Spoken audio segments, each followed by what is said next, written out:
I don't have to tell you things are bad. Everybody knows things are bad.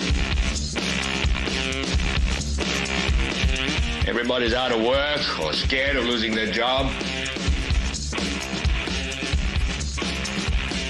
The dollar buys a nickel's worth. Banks are going bust. Shopkeepers keep a gun under the counter. Punks are running wild in the street, and there's nobody anywhere who seems to know what to do, and there's no end to it.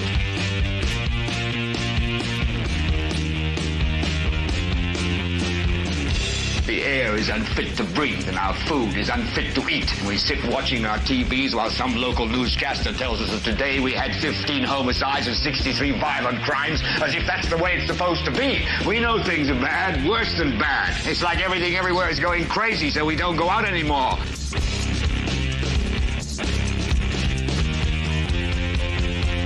We sit in the house, and slowly the world we're living in is getting smaller, and all we say is, please, at least leave us alone in our living rooms. Let me have my toaster and my TV and my steel-belted radios, and I won't say anything. Just leave us alone. Well, I'm not going to leave you alone. I want you to get mad. I don't want you to protest. I don't want you to riot. I don't want you to write to your congressman, because I wouldn't know what to tell you to write. I don't know what to do about the depression and the inflation and the Russians and the crime in the street. All I know is that first, you've got to get mad. You've got to say, I'm a human being. God damn it. My life has value. So, I want you to get up now. I want all of you to get up out of your chairs. I want you to get up right now and go to the window, open it, and stick your head out and yell, I'm as mad as hell, and I'm not going to take this anymore. Welcome, ladies and gentlemen, to this very special Friday night. Friday night episode of the Political Spotlight. My name is Kristopher H. Bilbrey. I am your host. Producer Kate is at the controls, and we are here to bring you the very best in not journalism, political commentary. This is opinion information for those out there in the world, for citizens, for government officials, for developers, for contractors, for anyone that has any type of question. I'm a political commentator, which means I'm a citizen here. I'm a Hoosier. I'm a citizen here of Muncie, of Delaware County, the great state of Indiana, of the absolutely best country on the face of this planet. Nay, I say probably the best country in the galaxy, the United States of America. And I don't want anyone to forget the fact that I am not a journalist. I do not claim to be a journalist. We specifically say that this is not a journalistic endeavor. I did not go to school for journalism. I did not write for a newspaper. I do not publish articles for publication. I felt that I had something to say. I have a unique perspective, having been involved in the political process for as long as I have been. And as a citizen, I decided to start speaking. And now I know that some might say that, well, that's just something that you say so that you can just say whatever. No. We try to be factually accurate here. And I am someone that, because of what we do, we break news a lot. This is a disclaimer. Oh, yeah, we're getting ready to tear it up, ladies and gentlemen. I mean, tear it up. Okay? I've always said, please, please do not just take my word for it. Do your own work, do your own research, be your own individual, be your own person. I want you to believe what I say. I hope that you do. I hope that you like what I say. And if you do, we would ask you to consider clicking that like button. Go over there and vote for the political spotlight. It doesn't matter if you're going to vote for Trump or if you're going to vote for Kamala or if you're going to vote for Braun or if you're going to vote for Rainwater or McCormick or eeny, meeny, miny, mo. Vote for us. That's a vote that you can count on because we are going to tell it like it is, no matter who it pisses off. No matter who it hurts or offends, we're going to bring you the information that you need to know, and you might not like it. You might not agree. And some of you are going to get your feelings hurt. Some of you are going to get all up in your, your feelings, and you're going to get hurt by what I say. You're going to disagree with me, and you're going to think that I'm being a bastard and I'm wrong and whatever, and that's fine. You can walk away and you can be upset and you can call me names and you can disagree and you can carry on and yada, yada, yada. But when that time comes, and that time will come, just walk on back, hold your head high. I don't need you to sulk. Don't feel like you're going to come back here and hear I told you so, because we don't do that. Just join back in. There's lots of people. There are a lot of people that I have been friends with and then enemies with and then friends with again. There have been people that just started out plainly as enemies and we've grown into friends. And there have been people that we have been friends and we just grew into enemies. Folks, it happens. I had a set of friends in high school and in college, and those are dear friends of mine, people that I still consider friends to this day, people I haven't talked to in years.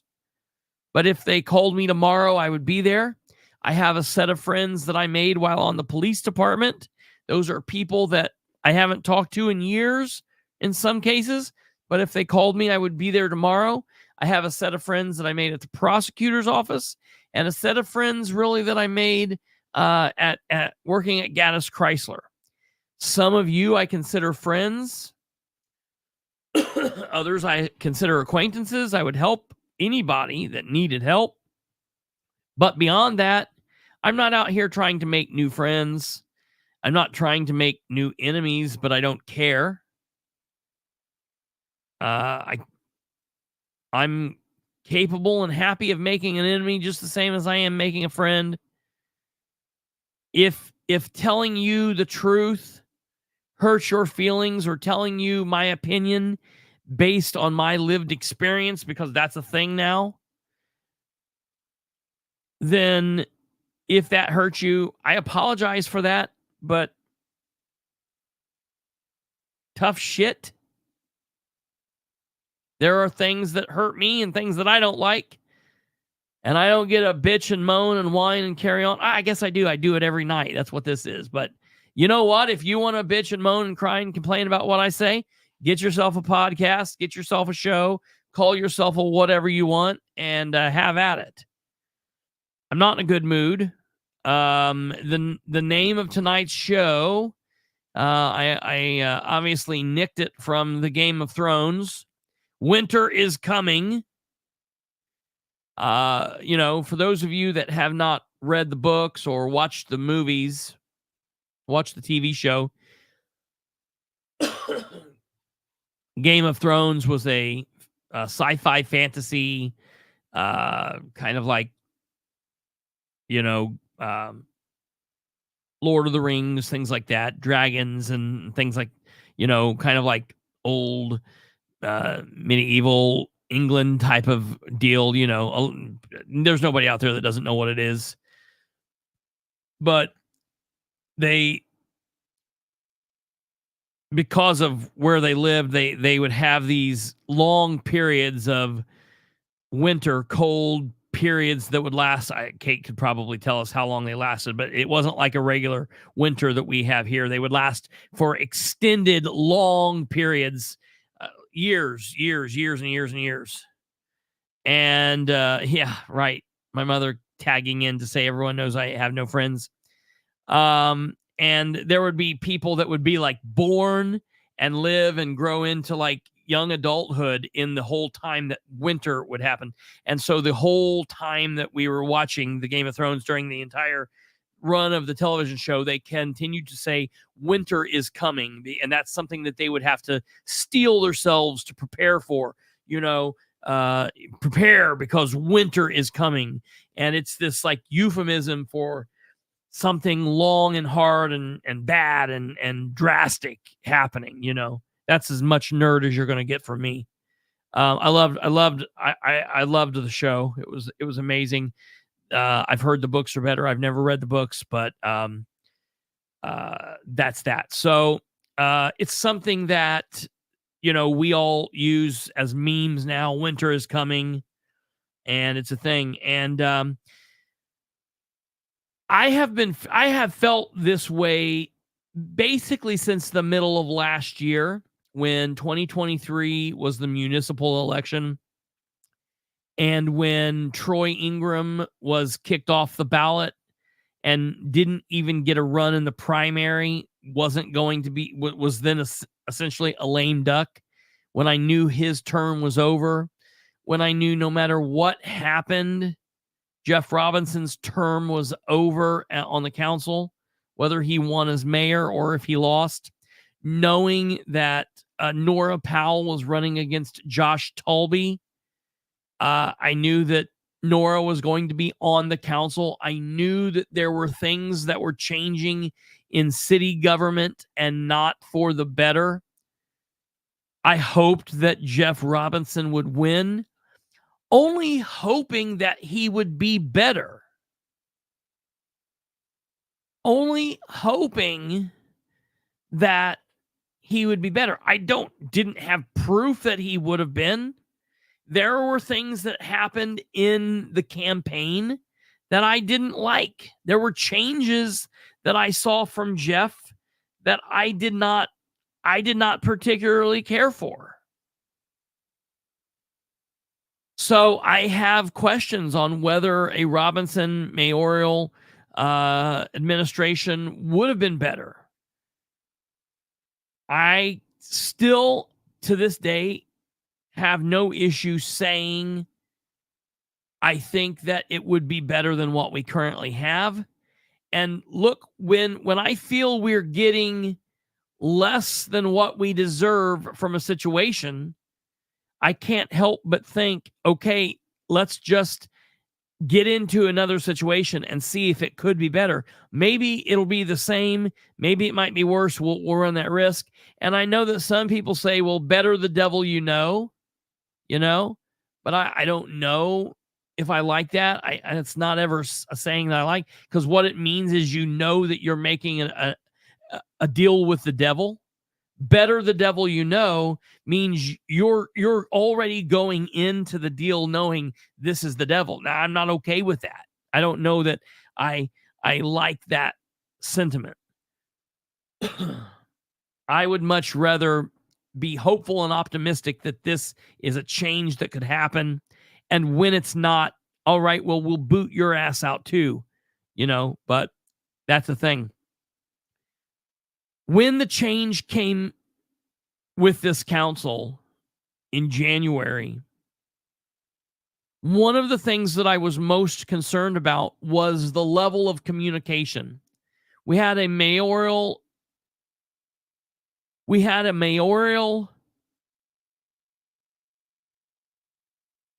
figure, the chief executive of the city, an administration which had given us 4 years of no communication.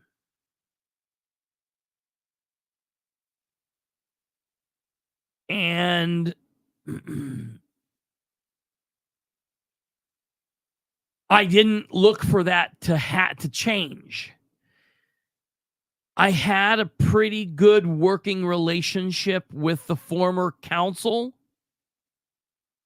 and I was in a position where 6, 7, or 8 of the council members would openly talk to me on a at least semi-regular basis. You know, I would say that there were 5 to 6 council members that I talked to several times a month. There were probably 3 or 4 council members that I talked to at least once a week. And there might have been 2 or 3 council members that I would say that I talked to basically on a day or every other day basis. I had a really good relationship and a back and forth. I had a relationship that was open and honest, and I knew that communication could flow. I also had my deep sources in City Hall. Now, my sources in City Hall have not changed. Some have transitioned and came and went and did this and that, but I still have a good amount of sources in place in both the city, the county, and in state government. That has never really changed. And what I'll find is, even if there was a 100% turnover in everyone, it does not take long for people to fit in to those cracks, because people like to gossip, number one. People like to feel like they're telling somebody something for the first time, specifically if it's big news. People like to feel like, ooh, you know, that's my information that I gave him. Okay? So I never have a problem cultivating sources or whatever. But I was worried that I would not have the same rapport with this new council. And I'm going to be honest, I don't. I haven't. I have not had the same relationship with this council as I did the last council. And that's fine. I understand. You adapt and overcome. And we've done well at that. What that means, though, is there are things that happen that before I would have known weeks in advance. Like, for example, walking into the special meeting on Wednesday, I would have known at least about the reductions prior. I might not have known about that weird thing that happened where they defunded the 3 people, but I would have at least known that something was coming. And so now, like, I learn those things as they happen, which is no big deal. I'm fine with that. It doesn't stop me. I don't need to break news. I just commentate on it. I give you my information on what I think it means. I don't care to do that 2 weeks later. I don't need to break news. I'm not in the rush to break news. There are times that I am wrong. We've talked about that jokingly on here before, seriously on here. There are times that I am wrong, and I am wrong with information. When I am, I come forward and I tell you, hey, I'm wrong. I've been wrong. There are things that I say that I have heard from a source, or I have proof of, and because of that source's credibility with me, I know that I can take it to the bank. Then there are things that I hear from people that I'm like, I need to dig a little bit more. And so that happens. Yes, Stumblefoot. I think that is very true. They play it off as, no, we just don't take him serious. He's a nobody. He's a nothing. But we all understand, if that were true, they wouldn't be watching. They wouldn't be concerned. If that were true, I wouldn't have the document I'm getting ready to show you here in a moment. Okay? If I was a nobody and what I say don't matter, doesn't matter, won't matter, they don't care, then what I'm getting ready to show you wouldn't exist. Okay? They wouldn't spend the time that they do going back and forth. All right? And when I say things, ladies and gentlemen, I say them for a point.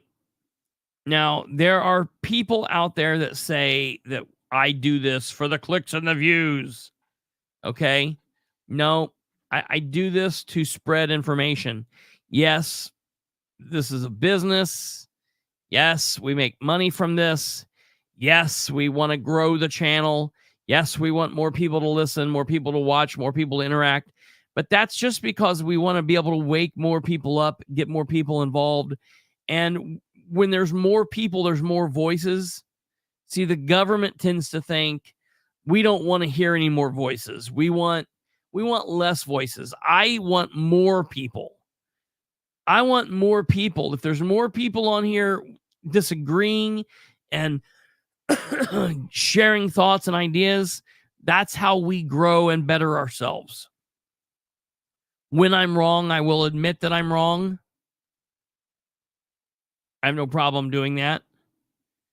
When I am right, I have no problem making damn sure that you're aware, that you know, that I know, that we know that I was right. Because each time that happens, it grows the credibility just a little bit more. And I'll be honest, anytime that I'm wrong and then I admit that I'm wrong, I think that grows my credibility. What would not grow the credibility is if I was wrong and avoided it, or if I would just say things and move along and it wouldn't matter. That would ruin credibility. But saying things and being right and coming out with information and presenting a side that, tends to be based on fact, and then that's what happens, that really grows the credibility. But I'm not afraid to be wrong. A very divisive council member in Delaware County has told me several times that he had a boss say that he asks questions because that's where the answers are. And I love that. And I want to start saying that frequently because that's a very true statement. I, a lot of times, will pose questions in the form of statements and other things. I do that to draw attention to what's going on. I am someone that feels as if my elected officials, our elected officials, your elected officials, owe you, me, us, we, far more than what they're ever going to give us, far more than what they're currently giving us. I don't have a problem to ask them questions. I'm not worried about it. That's their damn job. I don't seek out private entities and private organizations to ask questions of private. I don't involve myself with private matters. I don't need to do that. I can ask the questions of elected officials who are paid to stand in the gap and say yes or no, do the right thing or whatever, or be there and say, hey, we did the wrong thing. But they're the ones that are there to provide the answers to the questions that we, the public, ask. They don't even, that's true. And I've watched your video, and I know that there have been people that have had a lot of different things, and we will cover that video on here, and we'll talk about various different angles of it. But I need to address this thing that has been unwinding in the last couple of days. It's kind of come to a fever pitch today. It's been like this. I can't even fully explain what or why the various things are happening that have been happening. But we're gonna walk through this together. So for those of you that are like, whoa, this seems ominous. What are we doing? What are we talking about? We're going to cover a couple different things tonight, but I have this whole big monologue planned out, and this is the most important thing that we get to, because I want to address my employees. Dan Ridenauer, Jeff Green, Nora Powell, Brandon Garrett, Sarah Gallion, Jerry Dishman, Harold Mason, Rose Selvey, Dale Basham, and William McIntosh. I want to address them. I want to address my employees, James King, Shannon Henry, Sherry Riggin.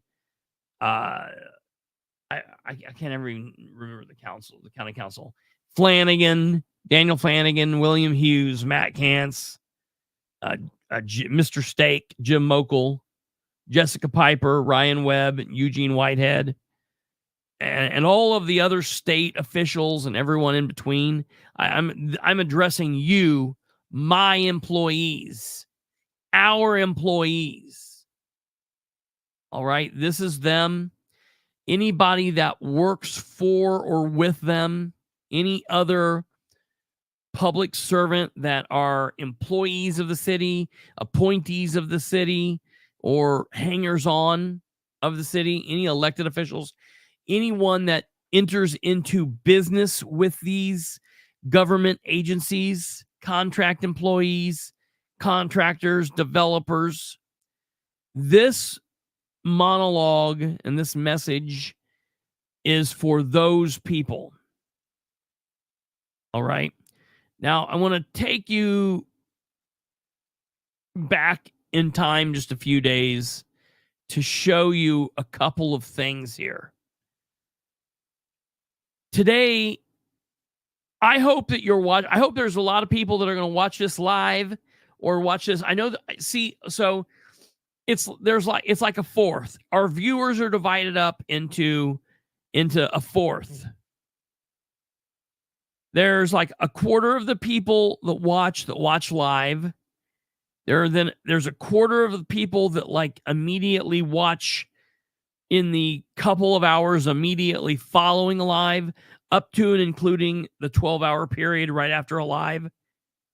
And then there is a group of people that will watch within the next, say, 24 to 48 hours.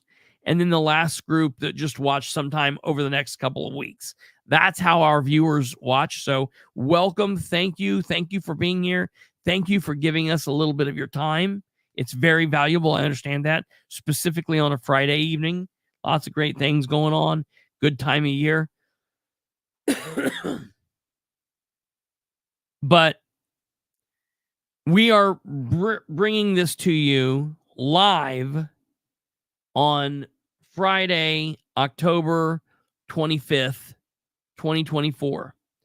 And just a couple of days ago, on October 21st, I put up this post on my social media. Now, it might be hard for some of you to read, so I will read this to you. The post says 10/21/24. Listen. So am I hearing this right? Question mark. For all of the jokers and for all of the riddlers out there, for all of the big mighty developers, that's a question. So am I hearing this right? What am I questioning? Am I hearing right? Well, that's in the next sentence. The block work for the new City of Muncie Fire Department on MLK and Highland will be non-union? Question mark. Is this that's basically saying, is this true? And this after the council made a big push for it to be union work. I'm hearing that the Hagerman Group or the Hagerman Group's non-union division got the work.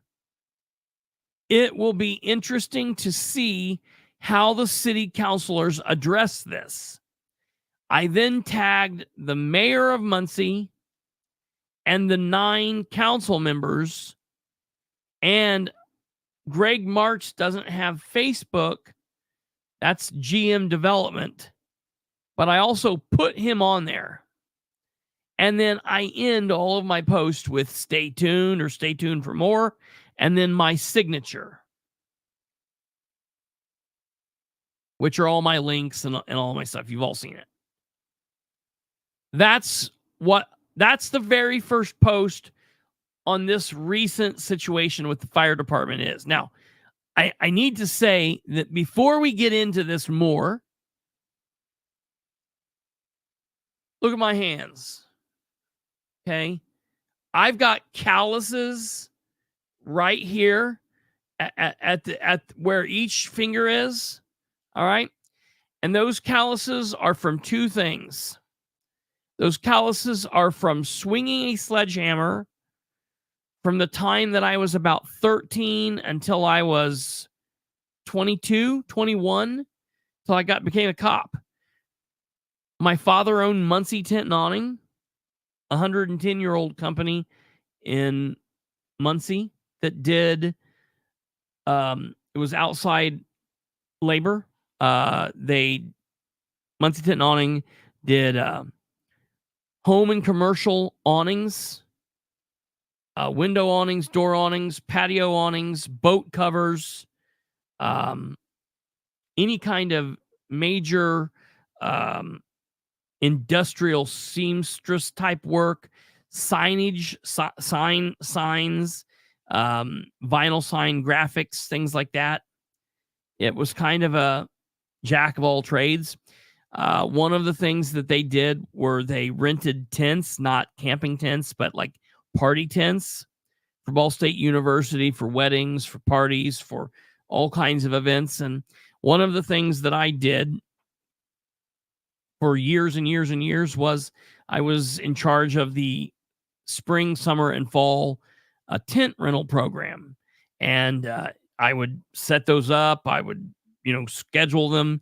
Myself and a couple of my friends from high school and college would go put them up, and we would swing a sledgehammer, pounding stakes into the ground, into gravel, into asphalt, wherever we were setting this tent up. And I have calluses on my hands from that.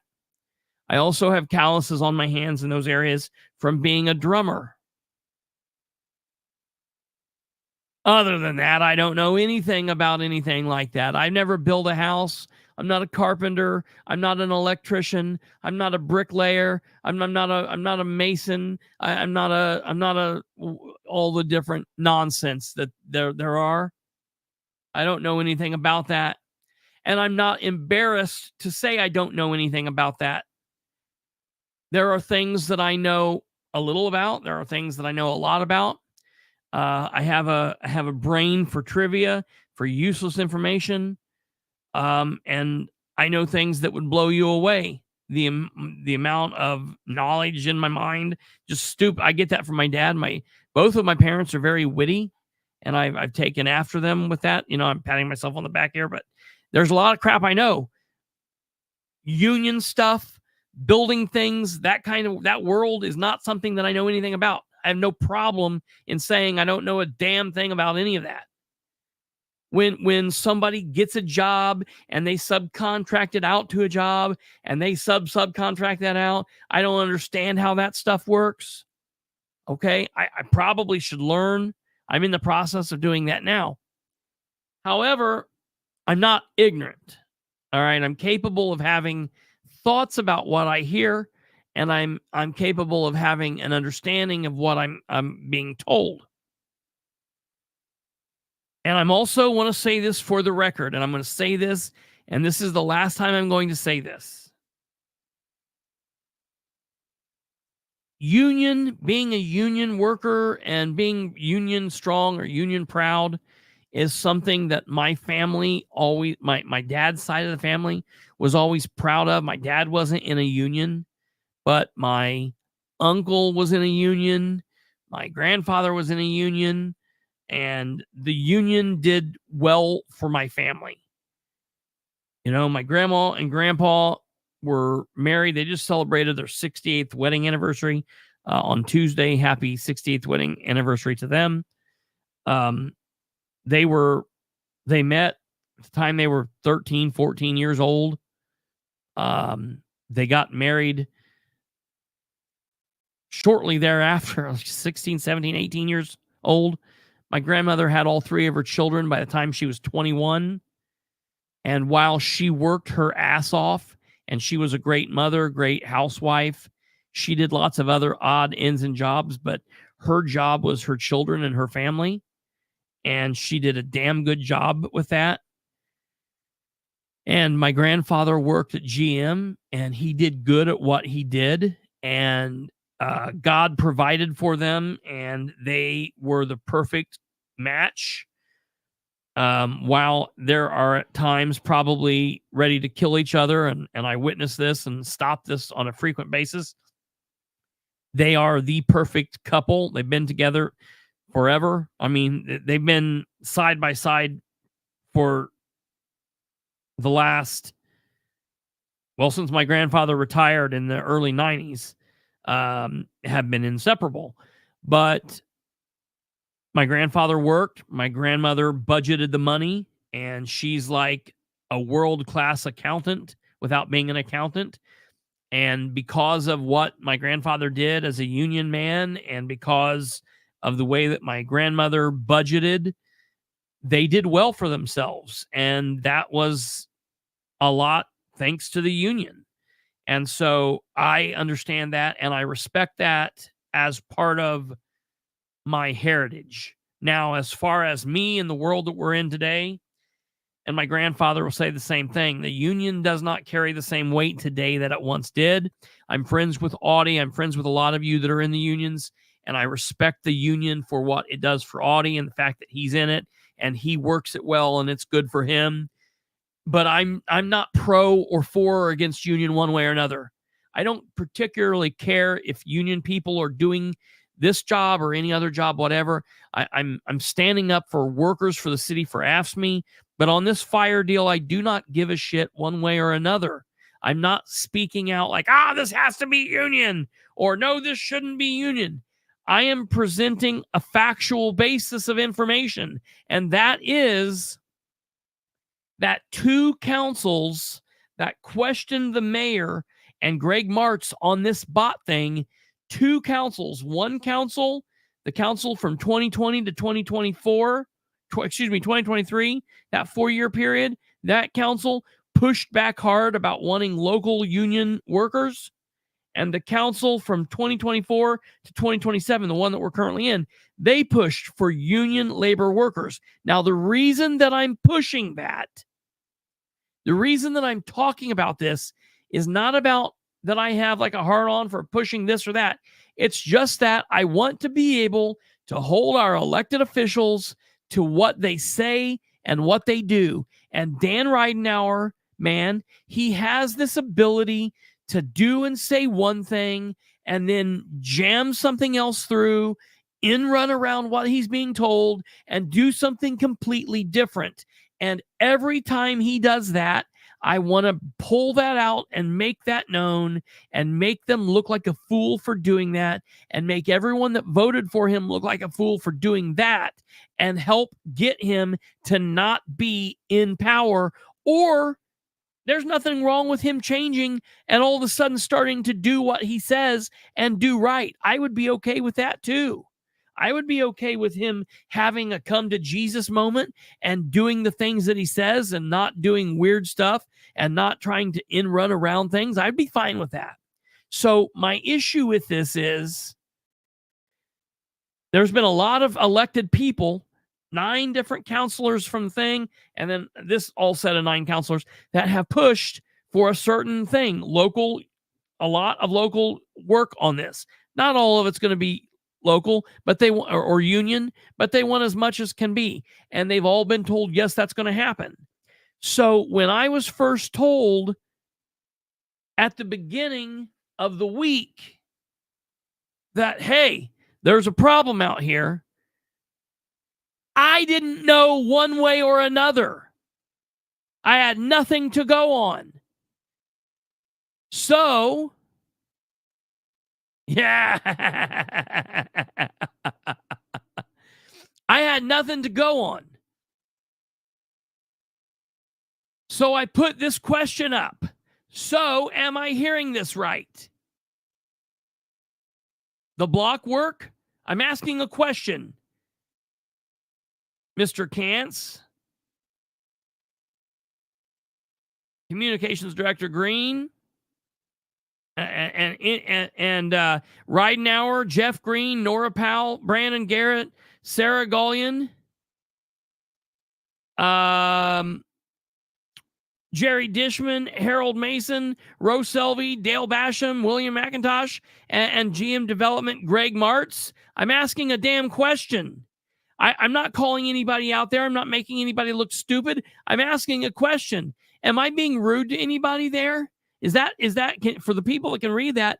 Do you see me calling anybody names or talking disparagingly of anybody? I'm not even saying anything bad of the Hagerman Group or of non-union or anyone. I'm just asking a question. Okay, that's the first post that I made about this. Well, and that was your first mistake. You asked a question. Yeah, right. To hell with me, I shouldn't have done that. That's the thing. They don't like questions. You should not ask questions. That's a problem. You know, and that's she's absolutely right. Okay. So that's the first thing I did. Okay. Then the next post I made was Wednesday. Okay. Let's look at this. Wednesday, City of Muncie and the City of Muncie Fire Department. Look, it's in blue. That means I tagged them. That means somebody got notified of this. Let me tell you, nobody reached out and said anything. City of Muncie and the City of Muncie Fire Department. Now, I know that this is going to stump some people, so let's go through it slowly. What's the deal with the non-union division of the Hagerman Group out of Indianapolis getting the block work for station number 6? Now, I understand that this is tricky. I'm asking a question about a statement that I'm making. You know, if I was dead wrong and absolutely an asshole for it, somebody could have come out and said, Mr. Bilbrey, I think you need to back up here. You've got some things wrong. Da-da-da-da-da. Let me tell you what happened. Yeah, another question. When I first posted this question and talked about Hagerman, I had people that said, wait a minute, what are you talking about? Hagerman's not involved with this. Hagerman's not involved with this. You silly boy. How do you know that? Why are you saying this? That's not right. Okay. But the very day that they said that, I drove by Hagerman. I drove by the property at 9 o'clock in the morning, and there was nothing there. And I was like, okay, well, you know, I guess time will tell. when I drove back by at 3 p.m., when I have people literally busting my balls telling me that I'm wrong and that I'm stupid and Hagerman's not doing it, and how dare I? Why am I bringing them into it? How do I know they're doing it? They're not doing it. What's going on with Hagerman? Why would I say that? Why would I drag them into it? Why? Oh, wait. Later that day, oh, look, Hagerman had a sign on a fence outside that very area. So I made this post. For those wondering, I first posted about this 2 days ago before anything was said about Hagerman. Now, as I drove by today, here's what it looks like. That's not Photoshop. That's a Hagerman banner on, I would assume, Hagerman fencing around the property. I guess I was right about that. That's interesting. Nobody came on and said sorry to me. No one came on and told me, oh, wait, it looks like you were right after all. I just get to eat shit for 2 days as people dump it on me because I dared to say something or bring something up, you know? So I just want to point that out, that, you know, even in the midst of this, like, I'm proving people wrong. So going back to the 10/23/24 post, when I'm saying what's the deal with, that's mistake number 2. 1 was asking a question, 2 was being correct. Yes, Kate. So going down, I said, any word from Greg Martz on this? Like, I'm asking them, hey, look, reach out to Greg Martz. Could Mr. Martz maybe correct the record? Any word from Greg Martz on this? Or nah, because he's getting paid and that's all that matters, right? Now, look, I'm editorializing there. I understand. But let me tell you, Mr. Martz is the man that was in charge of the construction on the Delaware County Jail. And there's been all kinds of issues with the Delaware County Jail. It cost the citizens lots of money. The commissioners were involved with that. It was a big joke from word one. You know, there was supposed to be mental health involved. It wasn't. They're just now finally getting to the point of doing that. And it's costing a bunch more money. You know, Mr. Martz did a lot of wonky stuff with the Delaware County Jail. I don't have much use for him. I don't like how he was brought into this. In the city, were first introduced with Mr. Martz, which is Aaron Clark's cousin, when Aaron Clark was a council member, and they wanted to pay him $18 million along with a buddy to do solar project at the old GM site. And it didn't make a lot of financial sense. And the mayor and Martz and his buddy were all trying to jam it through, and the council killed it. And I was very outspoken on that. So Mr. Martz hasn't liked me since then, but the feeling's mutual. I haven't really liked him since then. I didn't like him then because of what he did with the Delaware County Jail before that. And so I have a history of not liking the things that he does. Okay?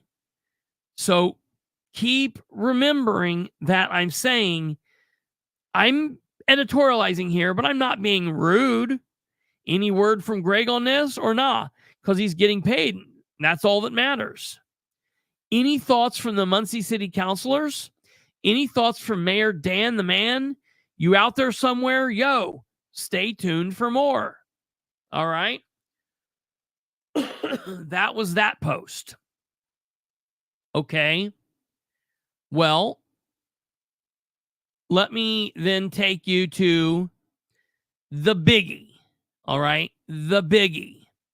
And the biggie, ladies and gentlemen, is today there was an open house, a groundbreaking out at the site.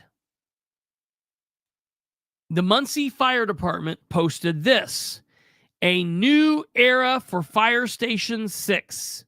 We are excited to announce the groundbreaking for the new Fire Station 6, which will replace the old facility that has served us for so many years.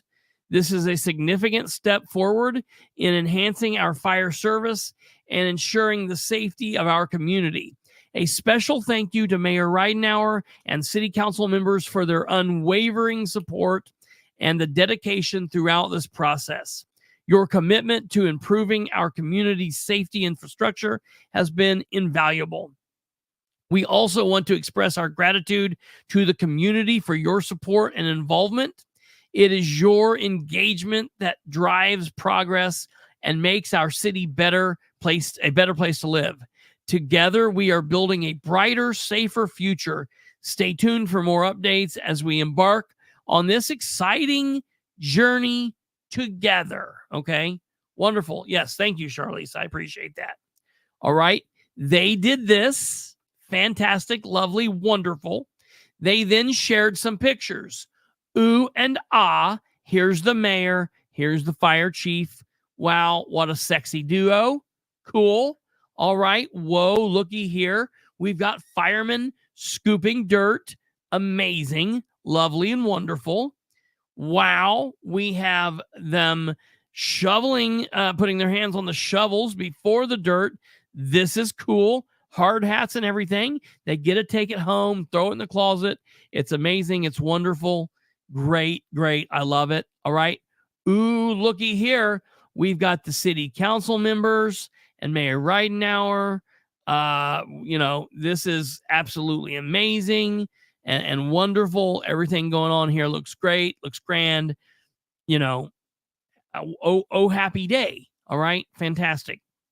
Wonderful. Did you notice the tablecloth? Yeah, it also says Hagerman. Isn't that amazing? Okay. Like the hats say Hagerman. Yeah, I mean, it's like, that must have been the only like thing they had left over, because this can't be Hagerman. So all right, it's clearly Hagerman. They've even confessed, like, all right, it's Hagerman now. Okay. So they've made this. Okay. They made this post. The fire department made this post. I shared their post and I made this post. 10/25/24. I'm interested in what will come of this. I want to know what the City of Muncie Fire Department, and the City Council has to say about the people doing the work on this. The Hagerman Group, ? It's been reported, meaning to me, I'm trying to find out. It's been reported they've subbed the work out to non-union workers. I have heard this from multiple labor sources in the local area. All right. I'm not hearing this from Joe down the street. I'm hearing this, or I wouldn't be posting it. Which, listen, this isn't something I'm pushing. Like, either way, I don't care. I said that at the beginning. And or something I'm upset about. That said, I'm just interested in the official's thoughts, because there have been many, many, many discussions about who would be doing the work.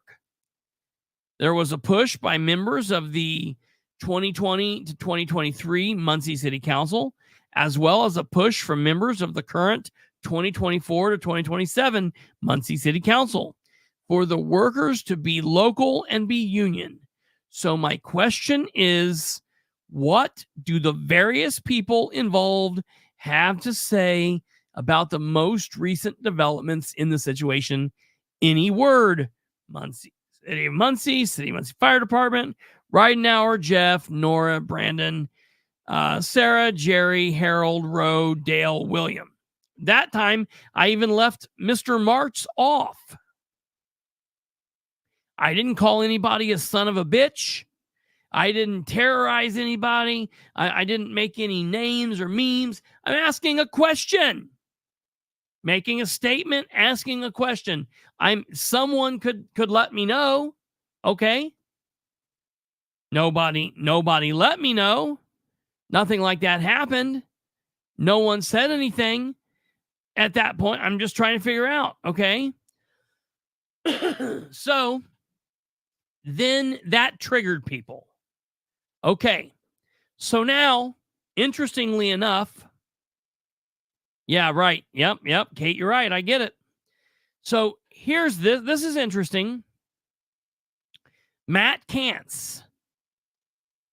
He's not a Muncie City councilor. He's a county councilor. The county council has nothing to do with this fire bot project, but yet it's interesting. You know, the Republicans in the county council used to bust Ryan's chops for getting involved with city stuff. I always went to his rescue and said, hey, he's a citizen. He's allowed to have an opinion, you know, whatever. But if it's good for the goose, it's good for the gander. Why is County Councilor Matt Kantz involving himself in the city's fight? And what does he know of this? He says, this is a lie and you should quit spreading it. What's a lie? What part of it? I've said a lot. What part of it is a lie? Which I clearly ask him. What is the lie? Okay.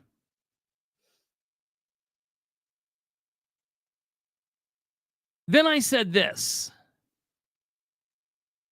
What's funny here is the way that way back before any of this was ever a thing, I broke the news that the mayor wanted to use the bot nonsense to build a fire station there in the park. All right. I knew about this way back when, way before anyone ever talked about it. Back in whatever 2020, 2021, somewhere around in there. And I made a post about it because a source had brought me the information. I broke the news about the bot nonsense.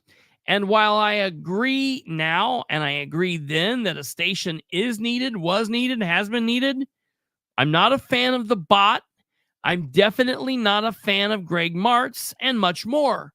Anyway, when I broke the news a long time before there was any public discussion, there were those similar to you, Matt Kantz, that would say ignorant things to me like, this is a lie and you should quit spreading it. But then it wasn't. That's interesting. I then said, and then when I heard it was the Hagerman Group, and I posted that long before that the Hagerman Group was announced, not like crazy long, 2 days, people like you said, this is a lie and you should quit spreading it. But then it wasn't. Then I'm saying I've heard that the Hagerman is subbing the work out to non-union workers. What's up? And you're saying this is a lie and you should quit spreading it. So I guess first off, I'll say, even though I've been right on everything else in connection with this, all I'm currently saying is I am hearing something. So I'm simply asking those in power if what I'm hearing is correct. How can asking a question be a lie? But while we're on the topic, are you saying no, Hagerman is not subbing this out to non-union people? I don't know how or why he would know, but I asked that. I then said, and how do you know this? What involvement does the county have in the bot deal with the city number 6 fire station? Moreover, what happens if and when I'm right? Are you going to come back and apologize for telling me that calling me a liar and telling me I shouldn't spread it? You know, will he do that? I'm certain he won't. If I'm wrong, I will make a statement that I'm wrong and I've been wrong. When someone proves that, if someone proves it, will they come back and admit they were wrong when or if I prove otherwise? So then he wrote this: bots are the most cost-effective and secure way with which to guarantee no-cost overruns on municipal projects, and that is why they're being used. Public bids go to the lowest bidder and most times equate to cost overruns to the taxpayer. Why would you want that? Well, okay, that's disingenuous. I don't want that. The problem I have with this specific bot is, while, yeah, I understand how a bot works and I understand what it is, I think the initial just cost of $9 million for this one station was automatically too high. You're starting out too high. When you're starting out over the moon for what this should cost, to hell with what you're saying about what it's going to do. You're already starting out higher than what it should be. We're building one building here, folks. He then says this very strange thing. Didn't someone today spend time with the union workers at the groundbreaking to explain what work is or is not being done by unions? I don't know. Did someone? Like, that's a weird thing. Maybe you should depend less on rumors and more on facts from the source. Ask them. I'm trying to ask the people from the source. It shouldn't get any more the source than the Muncie mayor and the council members and Greg Martz. That's as close to the source as it gets. Okay? Maybe Matt should spend less time worrying about cleaning up Dan's issues, and he should stop worrying so much about the city of Muncie, and he should focus on his own county council, which seems to be having issues right now, fighting with the auditor, going back and forth, not being very good at what they do themselves. And he should be worrying about how he's going to try to pick up the mantle and be Mr. Transparency and Mr. Communication when Ryan is gone in 2 months. That's what Matt should spend his time doing, not worrying about what I'm saying about a city project. Okay? I don't go asking Nora Powell or Rose Selvey about what's going on out on 450 South because it's in the county. I try not to intermix governments because it's stupid to do that. They've got nothing to do with each other. All right, moving on. I then get this from my dear friend Amber, and Amber and I are friends.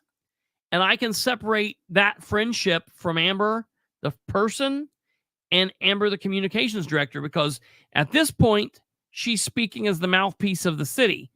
And I got a problem with this, and Amber and I've battled this out. We're doing just fine, but we have had a great big argument about this. She says, you and I both know you're not asking. You're declaring, and then putting some random ass question in the middle of it. No, the random ass question was all throughout everything. I am making some statements, but then I am asking. Just no one is answering. You know, I think it's funny that the administration that refuses to answer questions will tell people, you're not asking the right question. You're not asking it how we expect you to. You're not asking it how you should. No, you should meet the people where they are and respond as you should, public servants. She goes on to say Hagerman is the second largest union contractor in the state. Okay. Number one, I don't know if that's true or not. A couple people have reached out and said they completely disagree with that statement and they do not believe that that's correct. Matter of fact, one of those people was Audie, and I don't know if he was just being facetious, but he's like, I don't even know if they're in the top 10. They may be. That's neither here nor there. I've not said anything about their ranking on whether they're the top 10 or whatever. I'm just telling you that all kinds of people are reaching out and saying, yes, they have a union division and a non-union division. And I don't know. Like, they could have a union and non-union division and still be number 2 in the state. I don't know what that's got to do with anything. She goes on to say, do you think that status is earned by using non-union workers? This is like a question that doesn't have anything to do with what the actual statement is. No, I don't think that if that distinction is true, they probably didn't earn that distinction by using non-union workers. They probably met that distinction by being the second largest union contractor in the state, while also having a non-union division. Better yet, now this, I don't understand this.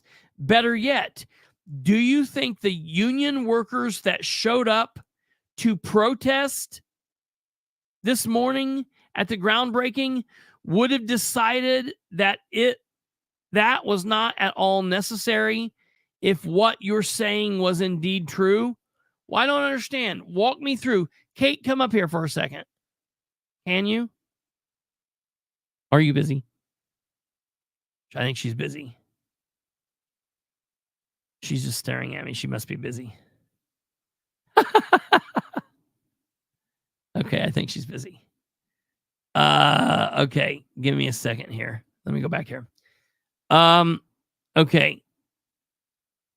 Let's see. So Amber says, do you think the union work? So what it sounds like is union workers showed up to protest. Why would union workers have showed up to protest? If they showed up to protest, wouldn't they have showed up to protest because they didn't think that like, I don't understand what she's saying there. I guess I'm going to have to get clarification on that because that's a weird statement. The union workers had conversations with the GM and Hagerman this morning. Have you? Don't worry, I already know the answer to that question. I have had conversations with Amber, but I haven't ever talked to her about this at this point. So no, she didn't know the answer to that question. She doesn't know who I've talked to or who I haven't talked to on this. And yes, I have put in phone calls and I have done things, and I've been talking to the labor unions of Delaware County and various other people. And I'm getting different statements than what they're telling me here. All right. We're leading someplace, folks. Stay put, because this is going to lead to a really big release here in a minute. We're getting to a big thing. Okay.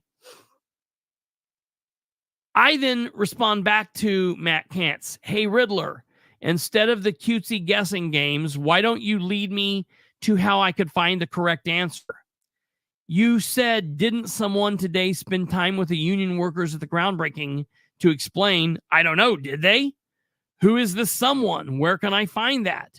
Point me in the right direction. And again, I cover lots and lots of information, and I'm 90%, 95% right and way early on most of what I cover. This is a question I'm asking, and I have been asking, but no one has answered. So if someone answers it, I can then correct the information. But also, being wrong 1 out of 3 things with dealing with it wouldn't be bad, So if it turns out that's wrong, well, first, I've been asking, so that's how you find information out. And second, I don't have a problem saying, well, I was wrong here. And third, I've still been right with the other 3 things, so I'm doing all right. And then this happened. I said, Amber Green, you're aware that big unions sub work to non-union companies all the time. While I don't know lots about this, I do know that does happen. Amber then says, stop playing games. You want an answer? Ask Hagerman or Greg Martz. You don't want to do that, though, because direct conversations doesn't get clicks or views. No, thank you. I'm not going to contact. While I have contacted sources that are connected to Hagerman, that's not an answer that a public official should be giving a citizen or a political commentator or someone, or a journalist or whatever. That's not how that works. You're getting paid tax dollars to answer these questions. I don't pay Hagerman to do work. They don't owe me anything. I then said, oh, wow. Well, first off, I don't trust Greg Martz, but I'm working on a conversation with Hagerman to be continued. To which Matt Kant says, why do you think unions sub to non-unions? ? Why? Well, why do I think it happens? Because they save money. I mean, that's just common sense. They're doing it to save money. He then says, your ignorance on construction processes and the lack of union labor in this state is embarrassing. Oh, okay. Thanks for dressing me down, Daddy. Again, why is the county councilor so involved with this? Why are you on this, man? What's the deal? There's something going. What? Why are you here? But moreover, that's how you speak to a citizen?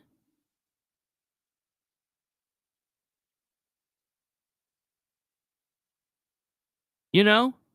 I tell you what. I won't tell you what. Audie Barber then comes on and says, I will go on the record that Hagerman subbed the block work out to non-union. All right. Hagerman is not part of the laborers or the operators unions, and they are definitely not the second largest union contractor in the state. I would go out on a limb to say Hagerman isn't even in the top 10. Now, I don't know about any of that. That's just Audie saying what he's saying. All right. Next up, former counselor Troy Ingram says, wow, never fails. Someone gets their chance to get in the clique and they fall right in line. Can't say I'm surprised. To which Amber Green says, who could you possibly be talking about? Audie Barber says, Amber Green, I will go on the record that Coley is non-union and they will be doing work there also. We'll come back to that. Next up, Audie says, time will tell, people, and you can tell Chris he's right again. Okay? Again, that's Audie Barber. I don't know. Maybe that's true. Maybe it's not. I don't know. Time will tell. Okay. Now, next up.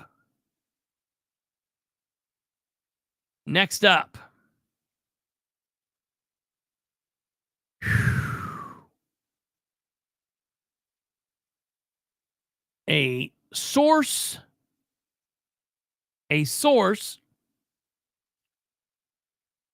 gave me an email today, and the way that it was provided to me was provided. iPhones, apparently, when emails go to the phone, it comes in looking like a message. And so now I know that this exists. I did not know. I don't know when this came out. I don't know. I will assume that this email has come through to them sometime between October 21st and today. No. I do know when this came out because he says, see you tomorrow. So he's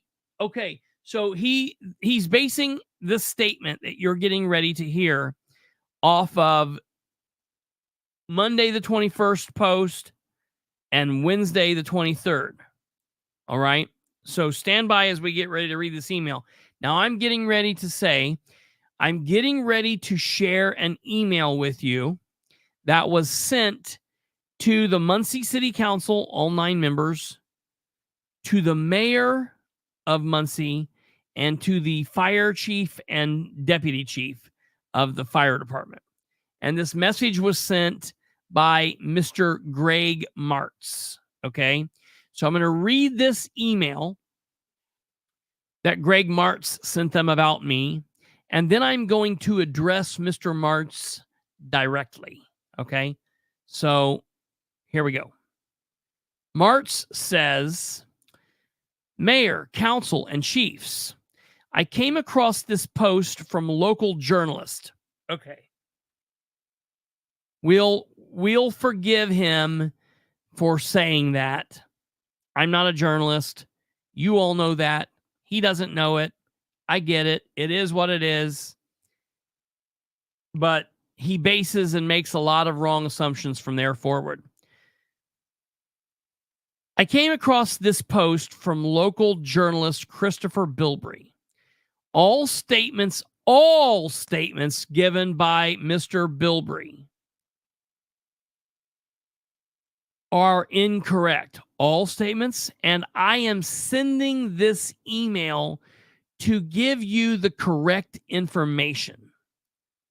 The mason on the project will be Complete Masonry, which is a local contractor based in Delaware County, and also a union contractor.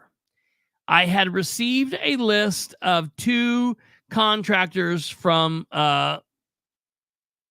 whatever, I don't know if this is an acronym or what, LIUNA, Luna, that were local and union, and complete masonry was on that list. All right. So that's what he says. LIUNA is the Labor's International Union of North America.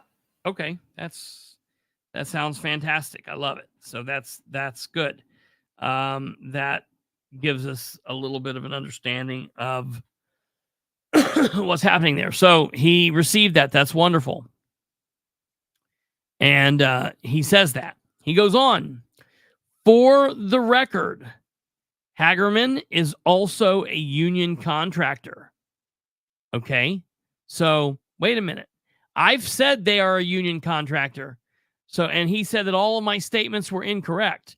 So that's interesting. I've said they're a union contractor. I just say they also have a non-union division. He goes on. And the statements that they are non-union is also incorrect. As stated above, we are not using Hagerman as the mason, but saying they are non-union is further incorrect information in Mr. Bilbrey's statement. So that's really strange. He uses the same line twice, saying that it's different, wrong information. Mr. Bilbrey says that Hagerman is non-union. That's incorrect. Mr. Bilbrey says that Hagerman is non-union. That's more incorrect information. It's the same sentence, dumbass. All right? So, first of all, I didn't say that they are non-union. I said I have heard that they have a union division and a non-union division. That's what I've heard. I'll get back to that in a minute. Let's go on with the email. He goes on to say, further, it is common for citizens to post negative comments about public projects on social media. It is not common, however, for a journalist to post incorrect information so willingly and freely, use such loose journalistic standards, and write with garish and disrespectful language when describing government leadership. Wait a minute. I thought this guy was a construction developer. I didn't know he was like an attorney, a journalism professor, a political scientist. What is he talking about? Furthermore, where did I use disrespectful and garish language when describing government leadership? And why does he care how I talk about government leadership? His cousin isn't on the council anymore, so why does he care? Yeah, right? The Bilbrey Gazette. In fact, I have never once seen anything like this in the 16 years I've been developing municipal projects.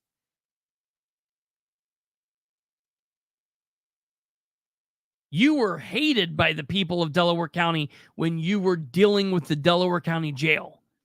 And the fact that you've never seen someone question what's going on about a project you've been involved with is complete bullshit. I even said more about you, more negatively, back during the solar deal, Greg Martz. So, you know, you're getting a little ahead of yourself there, bro. I've never seen anything like this in 16 years. This guy is completely full of shit. In the past, I have never replied to negative comments on social media. That's because you don't have social media, you tool bag. As I have always taken the stance that private citizens can say what they'd like. Well, gee golly, wow. Thank you for allowing me or any other private citizen to have the First Amendment. Did you hear that, everybody? Our freedoms were given to us not by God, but by Greg Martz. In Greg Martz we trust. I don't know who he thinks he is. Greg, I'm speaking directly to you. I haven't been garish and disrespectful. Stand by. However, spreading incorrect information with the stamp of being a journalist is an entirely different thing. For now, I will maintain the standard that I have always had, which is to not respond. However, if you think that I should send a correction to him, then I will do that. Ideally, he would correct his original negative report, apologize to all of us, and spread the good news with the same vigor that he reported the incorrect negative news, that we are using local Union Mason. What's the good news? Have you heard the good news? Greg Muncie's Martz is using Lord. yeah, and using local Union Mason. What the hell? I feel like we need to get some tracts printed. Yes. Go door to door. I'm gonna get Have a you white heard shirt. the good news? Have you heard the good news?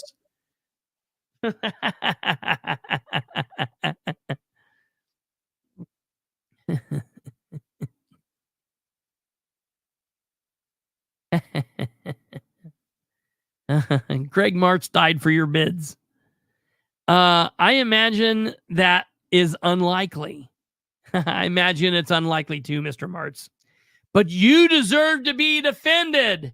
And as your bot person, I will defend you. Why is it up to him to defend these elected officials? What? I imagine that is unlikely, but you deserve to be defended, and I'm happy to do that if you think appropriate.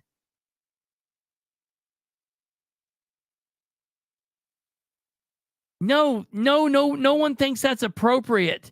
Everyone thinks that you need to stay in your lane before I roll over you. All right? This is where I lose it. No, not that. Hold on. No. Oh, damn it. The I gave thing you the that wrong irritates me is he acts like we don't correct ourselves. We just corrected ourselves last night. Yeah, right. Absolutely. We do that all the time. Hey, we screwed up. This was incorrect. We found this out, and this is what's going on. Yeah. Absolutely. We literally just did this last night. Yeah. I don't get. We just go around spewing whatever shit we think of, and then just let it hang out there in the world. No, we right. I mean, that's corrections to our stuff. Well, absolutely. So this is the best part of the email. 2 final thoughts. 1, please forgive me if I'm mistaken that Mr. Bilbrey is a journalist. Oh, you're forgiven, Mr. March. Go on about your way, dumbass. If he is speaking as a private citizen, then I should not be making any of these comments. And you can ignore them. 2, I'm not on Facebook. So if I should respond, then I need to use my daughter's account. LOL. This tool is going to come defend Dan's honor on his daughter's account.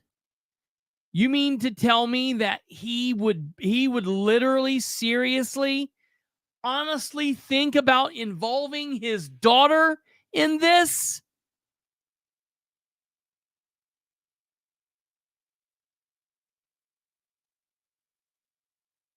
I'm going to...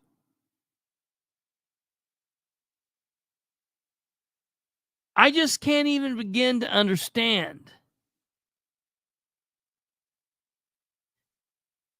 I'm not on Facebook, so I should respond. Then, so if I should respond, then I may need to use my daughter's account. So this dude is a complete idiot. Okay, Charlize Jameson, it goes like this. The city's not enamored with him. Dan Ridenour is enamored with him because he is Aaron Clark and he are cousins. And Aaron Clark is like one of Dan's, right-hand men. And I wonder what kind of TikTok videos his daughter watches. I hope that dude does not get on his daughter's account and says anything to me. Please don't do that, Mr. Martz. Let me be very clear. Okay? I want to speak very clearly to you. Again, I am not a journalist, okay? I'm a political commentator. Did not go to school for journalism. I don't know what, I mean, I got a basic understanding of what journalistic integrity is just from being a human being and being alive.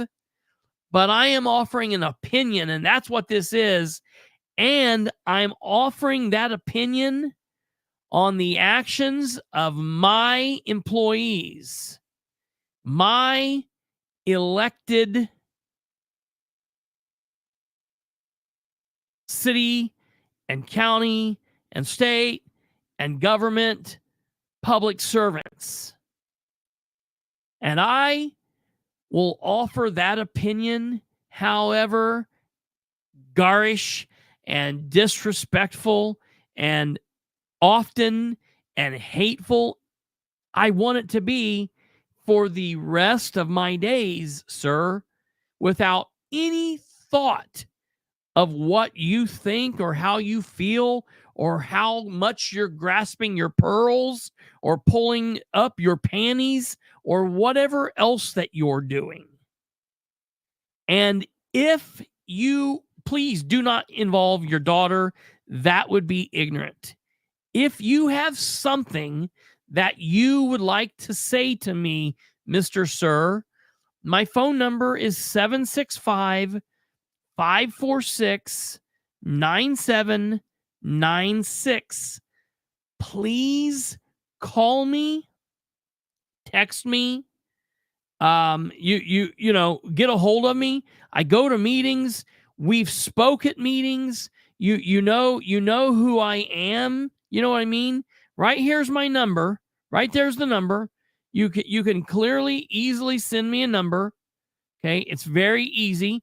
Do that. You can also send me an email at khbilbrey@gmail.com. You can call, text, email, do whatever you want to do. It will be very email. You can also email the program. That's tpsprogram@gmail.com. I can make an account that says not a journalist if you want me to. I get it. Like maybe you don't understand the difference in that. Okay. Like maybe that's a thing I'm fine with. And maybe you think that maybe you think it's wrong, because I still get people say, well, but you are a member of media and it's a bigger umbrella. All right, I get it. And I get where you're going with this. Like, and look, I'm going to tell you, I do try to have as much integrity with what I'm doing as possible. I would love to communicate with you because I have some questions. I'm going to tell you, I've been told that you were mad. I've not reported this because I didn't know this for sure, but now I'm going to. I've been told that Greg was actually mad when he heard what they were doing because, and see, this is the problem. The city gets into bed with Greg. Greg, instead of having a team and doing the work, well, he's going to farm it out to Hagerman. Hagerman, instead of doing the work, is now subbing it out to others. So this is the problem. We're going to have people down the line from people being involved, and he doesn't think we should have any input or whatever on this. And this is why the bots are bad. Yes. Because if you bid, then you're pretty well locked into a price. Well, it's going into the price.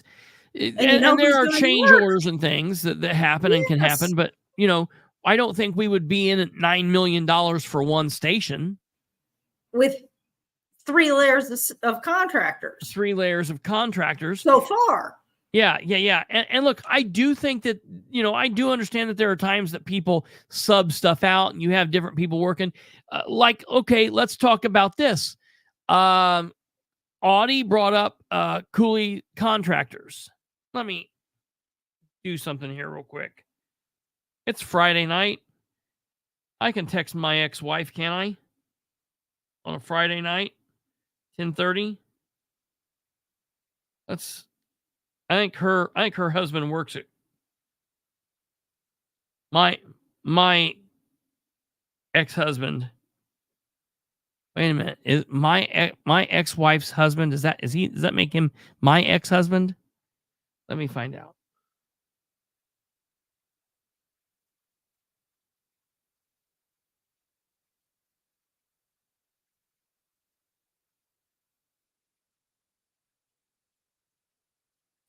Well, doesn't Cooley's specialize in utility projects? I don't know what they do. Like plumbing and sewage, and I'm being told that they're coming to do the excavating the land, bringing in dirt and taking dirt away and doing. That's what I've been told they're doing. Okay. I got a couple of them now. GW. I just texted and said, "Hey, does my replacement work at Cooley's?" No, is that how you pronounce it? Is it Cooley's? Cooley's. I used to live in Winchester. I should know these things. They're from there, right? Yeah, I think so. They've got something to do with that. I think they also do something in Tennessee. Yeah, I think that started here though. Right? That sounds about right. I don't know. They got a couple different branches now, but yeah. Well, yeah. And yes, you can text her, just don't ask her for a date. Well,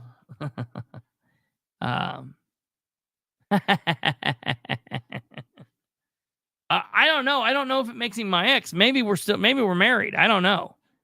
I don't, I'm the ex. Maybe we're together. I don't know. Well, she's not responding. So I'll have to give you an update on how that goes on Sunday. I'll let you know what goes on that. But here's the bottom line. Audie's telling me. Well, so Audie's telling me that he thinks that they're not. All right. I can tell you, Complete Masonry is based out of Yorktown. They don't have like their own company. They're based in another company. Contracting stuff is so weird because there's all these different layers to it. And I'm not embarrassed. Matt's right. I don't know anything about this stuff. It's complicated and convoluted. And I learn what I need to know as I go along. That's part of why I'm asking questions. And this super tag team group of Amber Green and Matt Kantz, getting me because I'm, asking this question. No, you're not asking a question. You don't know anything. You're embarrassing. You're dumb and you're an idiot. And I'm like, I talked to Amber and I'm like, look, first off, dude, you slow your roll. You weren't even there when all of this shit, literally any of this took place, man. You were not there when this happened. So you need to slow down. Okay. Like, I get it. It's been a big, hectic week. And I also want to speak for a moment on this. I'm not defending the council. I don't get, who's to say they didn't change companies after I asked my questions? Very good. Very, very, very good insight, GW. All very possible. I don't know. That's very possible, man. We'll never know, will we? The bottom line is, the thing is, and this is what I was trying to tell Amber. Like, look, this is all teams now. All right. This is like a you versus me versus them versus you. Okay. I get it. Amber's part of the mayor's clique now. She's in with the big boys, running with the big boys in the city. Okay. And she's going to be at odds with the city council. I'm not on the city council side. I'm not taking their side. I'm not like pro city council. I think most of them are ignorant and dumb. At the very least, the city administration doesn't have a good record when it comes to unions' reason to be suspicious. Number one, Charlize, very good statement. Let me tell you, honestly, first of all, you're right. That is a very true statement. Second of all, the administration doesn't have a good track record with just telling the truth. With just communicating. So I can't just take their word for it. Okay? Okay? I don't know. I'm not understanding, so we're figuring this out as we go along. My thing is, I've got to be on this. We've got to be on this.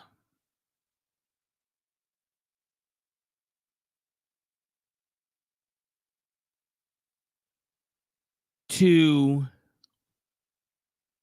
understand what's going on and to keep an eye on this so we don't wind up with one building that at the end of this thing is going to cost $12 million. $15 million, some stupid shit like that, which is very possible. And all of you people that are saying what you're saying now is also very true. It is very possible that they could have had another company coming in here and that they've switched them out and done this thing and they're keeping everybody happy. Let me tell you some of the weird shit I have heard Audie say. Audie's been on a job working for a company and he's gotten mad at the boss and he's walked off and said, screw you, I'm going back on the board, whatever that means. He goes back to the labor and he gets hired and he's back on that job working for a different company that also got brought in there, and they've taken another company off and done all this all in the same day. And you'll get one guy that leaves here and he goes there and they do this, and they do so much weird switching shit around and pulling one guy out and one group in and this and that. That's all likely. And the bottom line is, as long as they're getting paid, they don't give a damn what it is they're doing.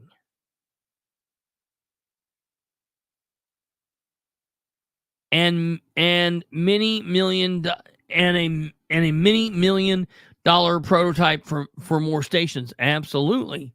Because we have 5 or 6 more stations that they're also going to want to open the door up for on this. So how can you communicate with them openly if they keep people in the dark about their agenda? Also true. And that is a Dan specialty. He does not want anyone to know what's going on before it's over and done. And then it's much easier to say, hey, look, this is over and done. This is what we did. And isn't it beautiful? Aren't we great? Isn't the city great? Wonderful. It's grand. And it doesn't matter what it costs because we paid it. And that's what we got to do. And that's what we're doing. And that's what I did. I'm the mayor. You get it. You know, they're building a $5 million fire station for $9 million. Also a very serious concern. Also a very, very serious concern. So, for the record, I will now be issuing a record request for I will now be submitting a record request for any and all emails that Greg March has sent the administration for a very long time. Because I mean, this email that he sent was very strange. I want to read all of his others. I'm gonna be issuing an email. I've got the bot agreement. So what I want now is all contracts, that all the contracts connected to this, all emails from anyone involved. And the bottom line is, time will tell. This is just, let me tell you, it's just 5 miles down the road from my house. I'll just drive down the road and see this every day. I'll see who's down there. I'll stop and talk to them. I'll look around. I'll get company trucks and all that shit. And we'll look. Look. That's why I'm saying, here's Charlize's picture. Is that what this is? Thank you. Thank you for picking up. And I'm going to get to that, Stumblefoot. Well, we're going to talk about that. Thank you for that picture, Charlize. I'm going to tell you.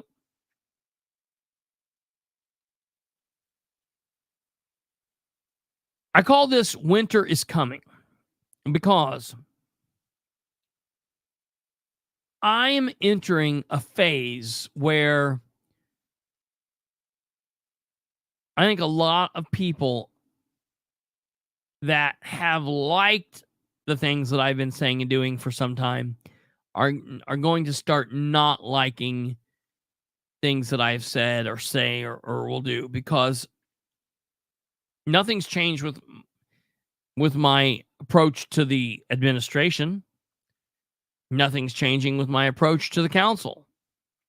The thing is, with the council, I'm also going to be holding them accountable because, listen, I'm disappointed.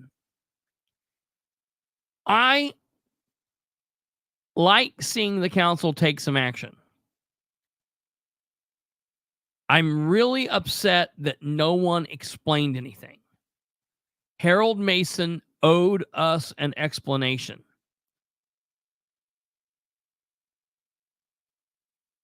The other counselors that voted in favor owed an explanation. I know that Nora read a statement and Jerry read a statement. But those statements, in my opinion, did not connect to the action taken. I'm disappointed in the Republicans for not giving a statement or fighting back. I'm disappointed in Ridenhour for not getting up and fighting back, or the controller for not getting up and fighting back.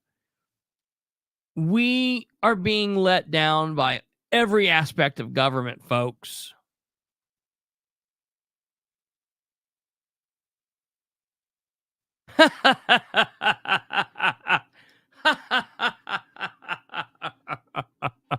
Oh. Harold Mason's explanation will have to wait until next year. He has used his allotment of vocabulary for this year. He is a man of very few words. He and I have emailed each other a couple of times, and I can count on, like, maybe a hand and a half how many words he's told me in like 4 emails. He is a man of very, very few words, which, look, I'm okay with. If the words he uses, tell what need to be told, and I'm okay with action being taken. But I'm disappointed that we didn't hear from these people. I'm disappointed that I've got to seek this out. I'm tired of seeking shit out from the government. I'm tired of it. I mean, I'm going to continue doing it because it's what I do, but that's that. Okay. Moving on.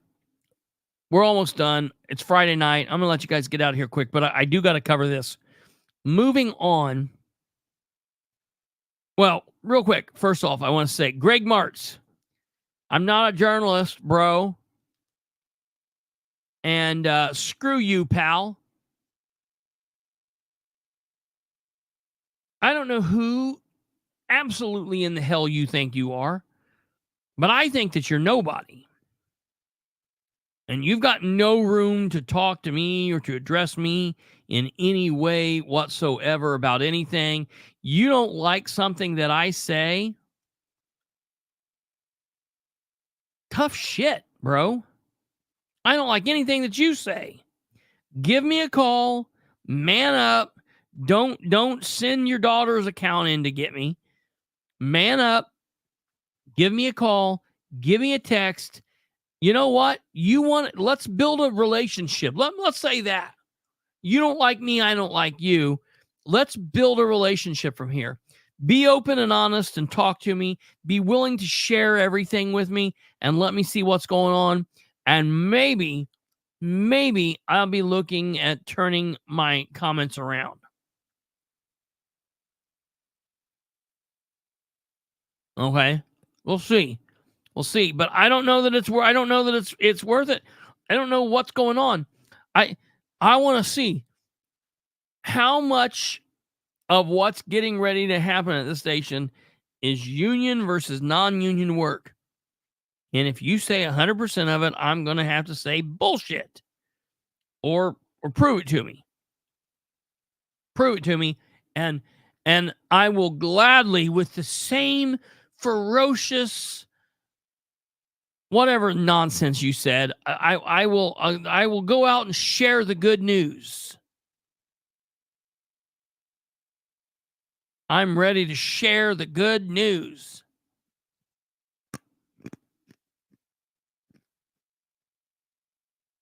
The good news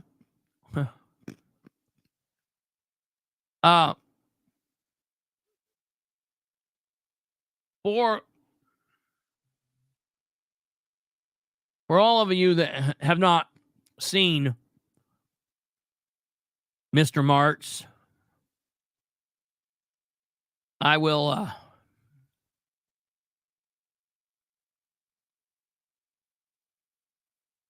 quickly show you a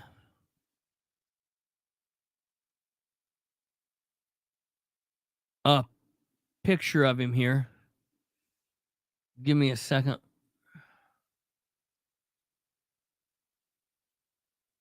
Well,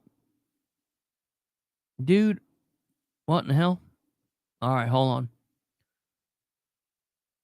Let me go back here. Oh my God, what am I gonna do? Okay, here we are.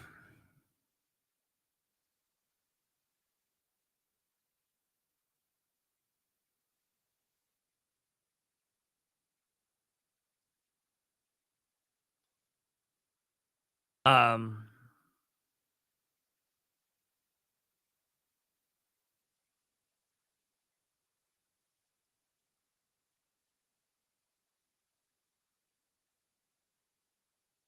think it's right here. Is that it? No, that's not it. I think this could be it. Oh, the hell, that's my post. Hold on. We're getting close.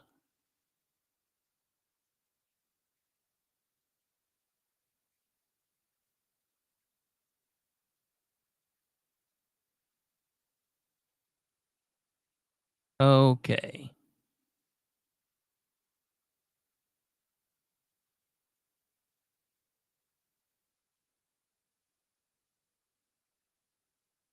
Nothing there. All right, I guess I can't show you. I thought that Rick Yinser had posted a picture of Greg on one of his posts on the Delaware County. You did. Huh? You've posted. Well, that don't count. That's not what I was looking for. Yeah, there he is. That's a little hard look. Rick had a really good picture of him, showing him in all of his Aaron Clark, Greg Martzy looking. That's kind of because that's a shot from the meeting. But yeah, he looks like a weirdo there too. So come at me, bro. So that's what I gotta say there. Thank you for that, Kate. Yeah, that does it. Okay, now I want to show this real quick. This was a press release that the city of Muncie released today. Kind of weird. It just so it looks like they're doubling down on this. Like Dan is going to sign off apparently on the ordinance 2324.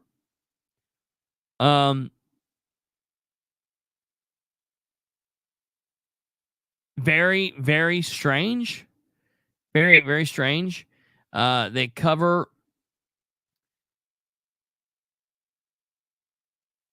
too tight, short guy. Yeah. That's him. Yeah. They go over the monies from the various departments that were cut. 151,000, 73,000 from Public Works, 73,000, about 74,000 from EMS, 104,000 from police, 43,000 from fire, 12,000 from city courts, animal control, 8,000 plus 8 other departments. And then it talks about the finance chair,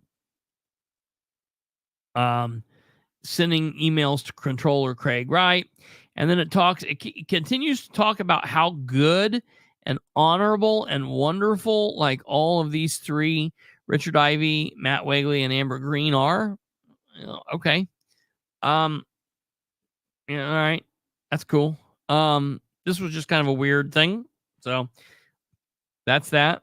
I just wanted to show that to you guys so you would know that. For those that didn't know, I made a post about it on social media. You can go see it. It is what it is. But that was kind of a strange thing. I do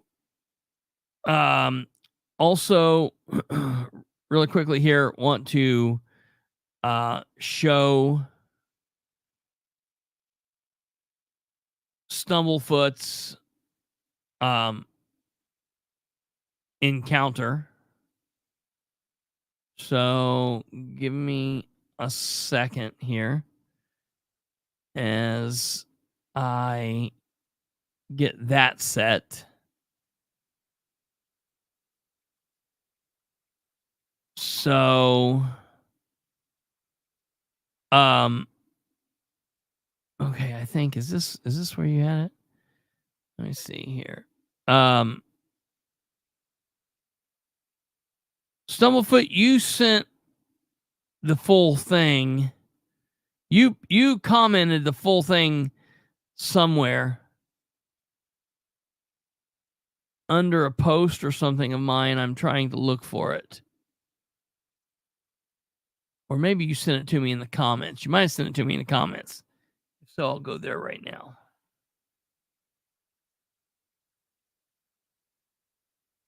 All right, I want to look at this.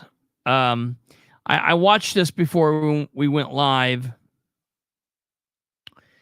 and so I've seen all of this, and I guess from what I'm hearing, Stumblefoot, you went to pay a ticket. Is that right? You went to pay a ticket in the Muncie City Hall, which was in the clerk's office, is where you pay tickets, and so that's where he went. And then City of Muncie communications page discussing this budget thing. He posted it in there. That's where I saw it. In the comments. Yep. I just forwarded it to you. Okay. In the group, so you can open it up right away. And just open the comments and it should pop up. All right. Kick ass. Kick ass. Thank you. Okay. So what I thought was interesting about this was that there's this situation where, all right, so Troy says, this is what happens when you refuse to answer the questions from a gauntlet of cops that guard the doors of City Hall. Officer Jay Brand decided to place his hands on me and tried to restrain me unlawfully as I tried to pay my seatbelt ticket this afternoon. I was threatened with jail for just trying to conduct my business peacefully until I was assaulted. All of this could have been avoided if the cops wouldn't have been so aggressive. Now, listen to me, people. I was contacted by the City of Muncie communications director late last week. And I was told last week that I had records to pick up on the 3rd floor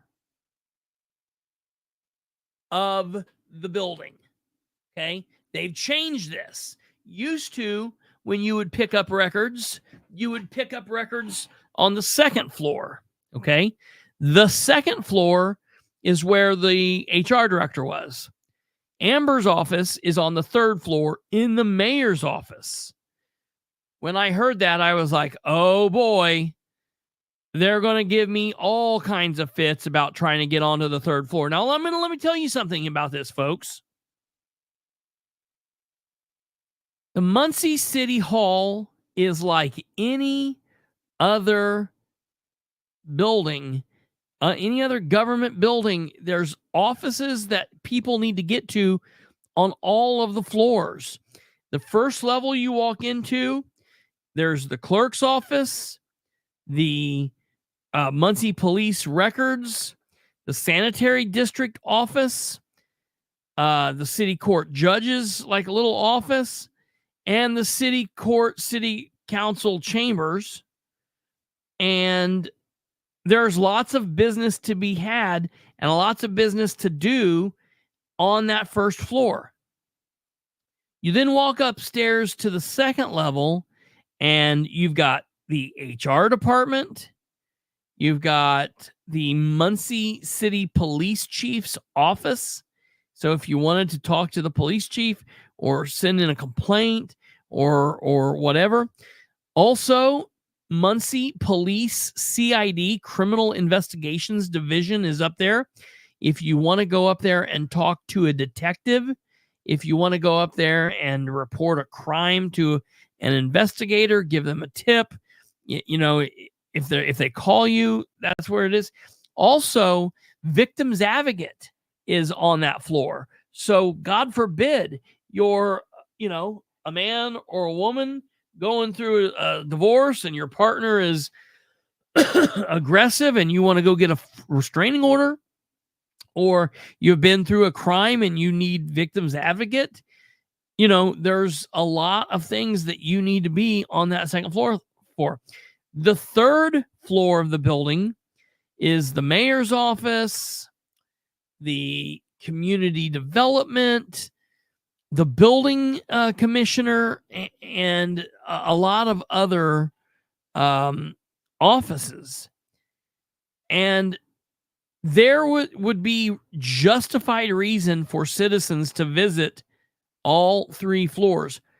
Really, the only place in the entire building that should technically be off limits is the basement. The basement is where the Muncie Police Department uniform division is. It's where the gym is, and it's where like their evidence room and stuff is. I'm perfectly okay to them restricting travel to the basement. I have said multiple times, they've got 3 doors that lead into City Hall. All 3 of the doors used to be open and you could walk right in. They have since closed those doors off, and they now direct everybody to come in through one door. They could very easily put a metal detector at that door and a guard who, just like Delaware County, has you put your stuff in, walks you through, wands you down with a wand, and off you go. All right? That is not what they do. When you walk through the doors, they have you walk through the metal detector, and the very first thing that they ask you is, what are you doing here? Where are you going? And I'm just going to tell you, there's a lot of people that would be highly intimidated by that. Am I intimidated when the police ask me something like that? No. Do I think I should tell them? No. I'm not intimidated by them. It's stupid. There are people that would not go because of that. There are people that are embarrassed that they need to go to Victims Advocate or, you know, these things. And to have the police down there questioning every person that goes through or certain people that goes through, that is not what this was designed to do. They should run you through the metal detector. Make sure you don't have weapons. I'm down with that. Go on in. Have a nice day. Besides that, they should not interject themselves. So, who is the custodian or the person on record of the person in charge of City Hall? The one who makes the decisions on the... Dan Ridenauer, the mayor. The executive is in control of what goes on with the building. So, Stumblefoot, are you here? So this picks up while you're in the clerk's office. Please tell me, can you loiter at City Hall? Sure.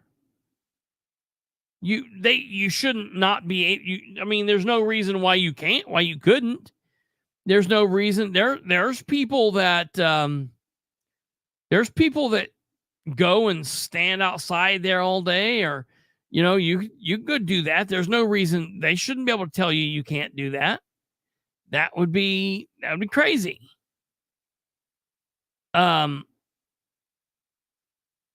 What you need to do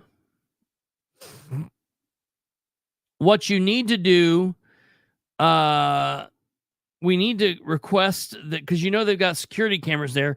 We need to request those cameras to get the interactions from going through. Okay, so GW says, so homeless can bathe in the bathrooms there. I mean, I don't really know what you mean by bathrooms. I mean, I'll put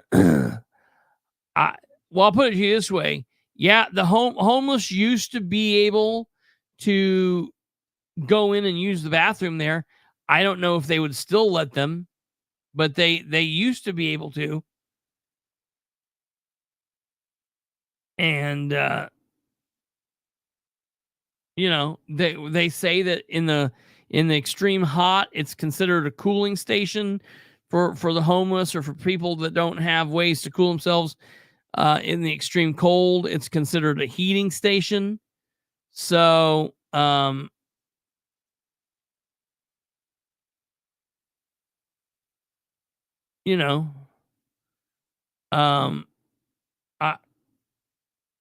think that they could.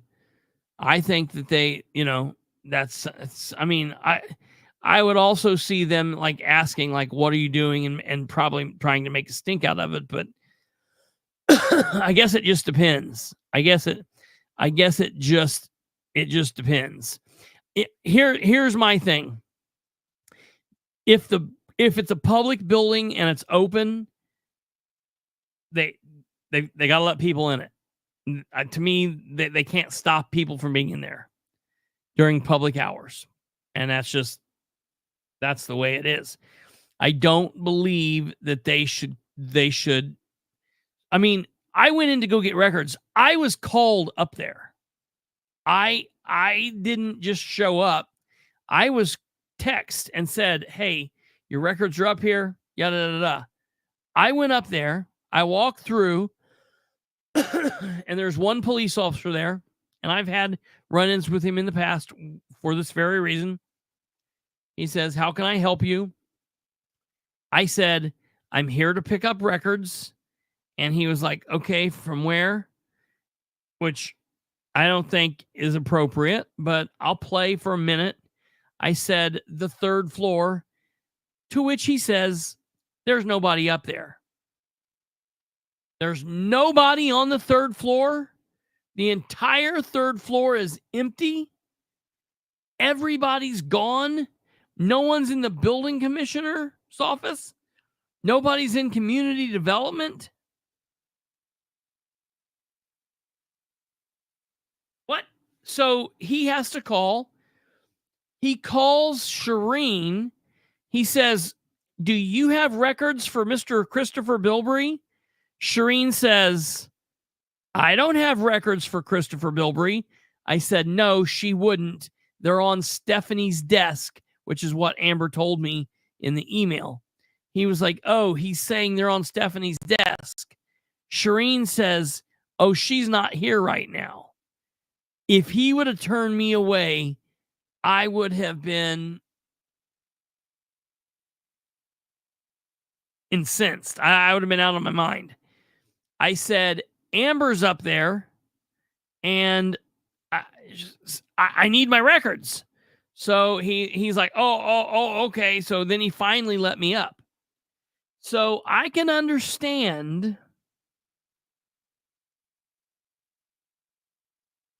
people being a little testy with how these things are going on. He stuck his keys and phone in the bowl at the metal detector. The officer was pulling the bowl away from him, trying to get him to state why he was there. And he grabbed the keys and phone. Hold on a second. Audie's calling me during the show. Hello?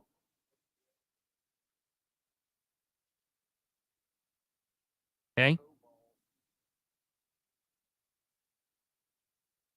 Okay.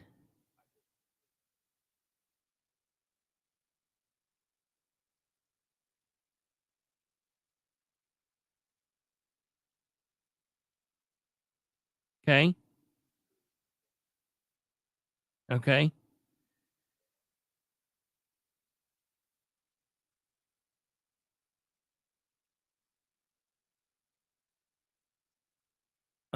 Okay. Well, that's a good place to start.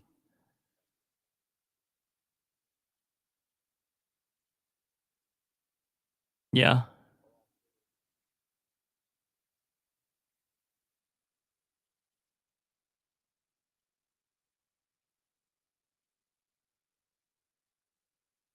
All right. I'm just finishing up a live here. I'll get that said, and I appreciate it. All right, thanks. Yeah, yeah. All right, bye. Oh, you're still. He's like, I watched your program. What do you mean you watched your program? I'm still on, dude. So, he goes through and he's at the office paying his thing. Now, obviously, he had this little interaction. So when he leaves, he mouths off to the cops. Listen, people are going to say, like, well, why'd you mouth off? You shouldn't have mouthed off. Okay, I get it. I understand. Good. Wait a minute. Let's just watch this and I'll show you what I mean. Okay.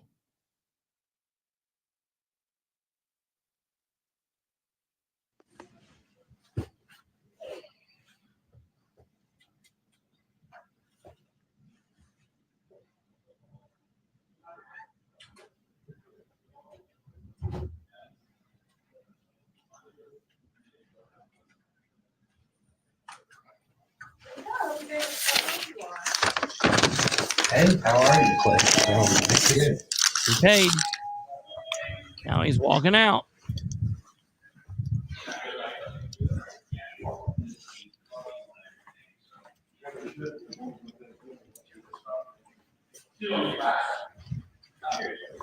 All right. See you later, Brandon. See you later. We were here for you. Man, see you later, asshole. Appreciate your service, sir. Thank you. Put your hands on me again. You can answer the question next time. Well, I don't have to answer your questions. Do I have to answer your questions? Would you like to be banned? Would you like to be You could banned? be trespassed from City Hall if you'd You like. could be You wanna trespassed trespass? from City Hall. You want to trespass me? Yes, we can do that. What's your name, please? I'm not giving you my name. Well, go ahead and leave. Is that a, Leave, please. You've been asked nicely to leave, or you can go to jail. all right. You've been All asked. right. Well, I see you want to threaten me. All right. Fucking assholes.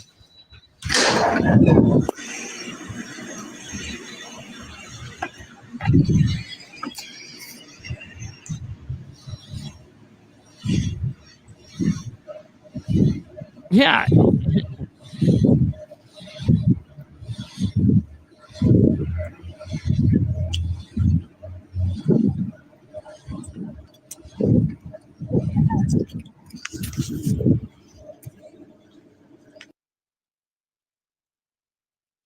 Okay. Here's the deal.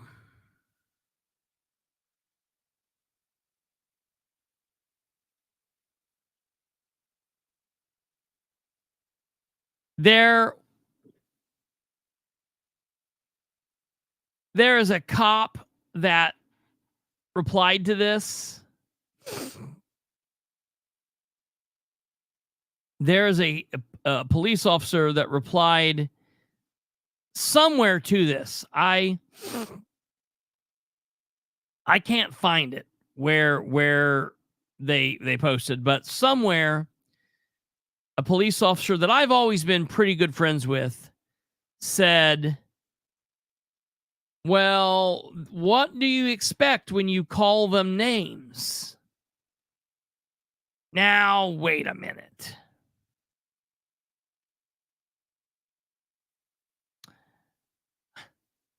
I was a police officer for a long time, and I've been called lots of different things. And I was never able to just be like, I'm going to arrest you for calling me something. Whatever.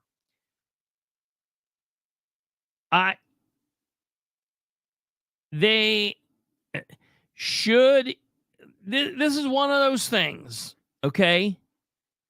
Should he have said anything to him? I don't know. anyone else would have done it or maybe done it or not done it. There's 1,000 ways you could have done it. Would I have done it? Have I been pissed off and then reacted and whatever? Sure. Would I have, would I do it the next day? Maybe, maybe not. Who knows? Would I have done that? Probably not. Have I been pissed off and mouthed them before? I'm going to tell you, it's just like that. It's like the one video. So I was in the Board of Works and I'm trying to talk to them and they're trying to shut me down. And Ted nods to Craig. Craig goes out and gets the police. The police come in and try to tell me that I got to leave or be quiet or stop. And I'm like, no, I'm not leaving. And we're mouthing and we fight and like argue verbally. And the police tell me that I need to leave. I'm like, I'm not leaving. You can arrest me, but I'm not leaving. I'm in here talking. The meeting adjourns. And I'm mad that the cops came in there and did that. So I could have just left. But when I left, I went out there and I was like, hey, everything's okay. I just want to let you know that you came in there and told me you were going to arrest me for words, and then I used a word I probably shouldn't have used. And I was vulgar and I was like, you look, I'm using that word again and you can't do anything to me. It was stupid and nonsense, but they had me riled up. No harm, no foul. At the end of the day, they didn't trespass you. I don't think that would have worked. I don't think anything that was done rose to the level of being trespassed. That's nonsense. It's a public building. Calling somebody an asshole. It is what it is. GW says, well, he threatened him first, saying, first of all, so here's something that people don't understand in the state of Indiana. I told people this a lot when I worked at the prosecutor's office. We'd have people come up and saying this. It is not illegal in the state of Indiana for me to say, Jeff Hager, I'm going to kick your ass. I'm going to drive to your house and I'm going to kick your ass right now. I'm going to beat the shit out of you. It's not illegal for me to say that. It only becomes illegal when I make you do something in fear of retaliation. So, for example, I can say, I'm going to beat Jeff's ass. I'm going to beat GW's ass. I'm gonna slap the hell out of Stumblefoot, and there's nothing they can do about it. Those are just words. It becomes illegal when I say, Stumblefoot, if you don't move your car, I'm gonna beat your ass. And then if you go move your car in fear of my retaliation, I have then threatened you. If I say, if you don't give me money, I'm going to beat your ass, I have threatened you. You have to have the if, and then you have to have the action because of the fear of retaliation. So saying, touch me again, see what happens. The court has been really double-sided on that because, yeah, I get what you're saying, GW. It's like a threat. Like, put your hands on me again and see, that there are people that would take it for with a threat, and there are people that wouldn't, and people say dumb shit to cops all the time. It's part of the job, part of being able to realize, like, look, we're sitting here guarding the door. Do we need to ramp this up? Do we need, here's the deal. I want to see the interaction beforehand. And I will tell you, the police have been overly aggressive at that door. And I'm telling you, I've said it on this show before. I've been contacted by City Hall to come up there for business, for legitimate business. I haven't just went there. I've been contacted by them. And I get there and they make me feel like shit for being out of my car. They make me feel like shit for walking through the door. They make me feel like I have no business being there. I've walked in before where I walked in and another person walked in and they didn't know either one of us from, excuse me, they didn't know him from Adam. He could have been a good guy. He could have been a terrorist. And they let him go through the thing and let him get right on the elevator, no harm, no foul. But they played 20 questions with me. And I'm not into that. You know, I have a problem with that. I've got a real problem with that. So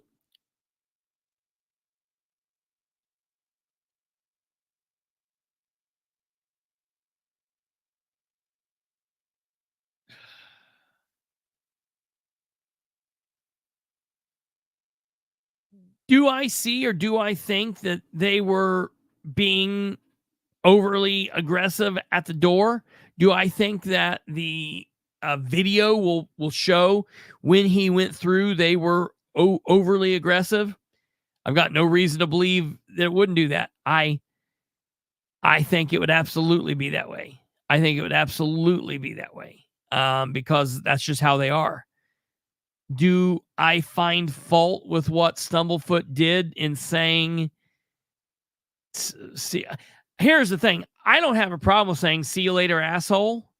I don't have a problem. I mean, like, I don't know that I would have said it. I certainly don't have a problem with it. The see what see what happens if you put your hand on me again. Like, that could very well be like, I'll put your hand on me again unwarranted and I'll sue you. He could very well have meant that. I mean, I don't think that he was going to like beat them up or whatever, I could, whatever. I think that they could have de-escalated this. They chose not to in that situation. There were 3 of them there. And so they were big bad. And it, something needs to change with what's going on at the door. The level of nonsense that goes on at that door because of their over aggressiveness and because Dan Ridenour does not like people. Let me be very clear. Let's be very clear. Well, in all fairness, GW, they know he doesn't have a weapon because he's already came through the door and they're sizing him up. Look, each one of those cops were 3 of him, so I'm just going to tell you, if I was the copper at that door, that would not have happened. Period. I wouldn't have pulled on him through the door. I wouldn't have said shit to him when he came in. I wouldn't have said shit to him when he left. If for some reason we needed to have some kind of altercation and he felt like saying, see you later, asshole, or whatever, I wouldn't have said anything, but I was just different than that. You know what I mean? You can be a trained fighter and swimming. I mean, yes. But that's at the point where, we're getting into that whole concept of like, scary liberty and all of that. Like, I mean, we could get into all kinds of craziness, but you've also got to look at the other factors and what's happening. He's like leaving as thing goes on, things are different. Citizens don't know. Look, you're not going to find anybody more pro-police than me, but I just don't think that you've got to look at the other factors involved. That's all I'm saying. Okay. Please get the other video footage. I'm interested in what the other side of that video looks like. So keep me posted on that. The last thing I want to say before we go. What was the last thing I wanted to say? I just think that things are changing. I think it's going to get harder. I think that things are going to be more difficult. They're going to get more difficult. I don't think that things are getting better. Brand's going to be in the commissioner's office. I'm happy about that. I've still got some concerns. I'm hoping and waiting to see that he is going to pleasantly surprise me. I'm holding that out because I've liked a lot of the stuff he's done so far. I've agreed with a lot of the stuff he's done so far. He has been easy to talk to. He has been fun to talk to. And I really feel like he understands his stuff and knows his stuff. I am happy with what I am seeing from Brand. There's still more to see, still more to do, but time will tell, and we will see. I'm extremely disappointed in Sherry Riggin for campaigning against Brand. Sherry Riggin needs to be dealt with politically for that reason. She needs to be put off in, bad standing. It still doesn't matter. She's going to win her election. It is what it is, but put her off in bad standing. Make life difficult for her in the Republican Party, and let's see if maybe we can't get someone else next time. You know what I mean? And so that's that.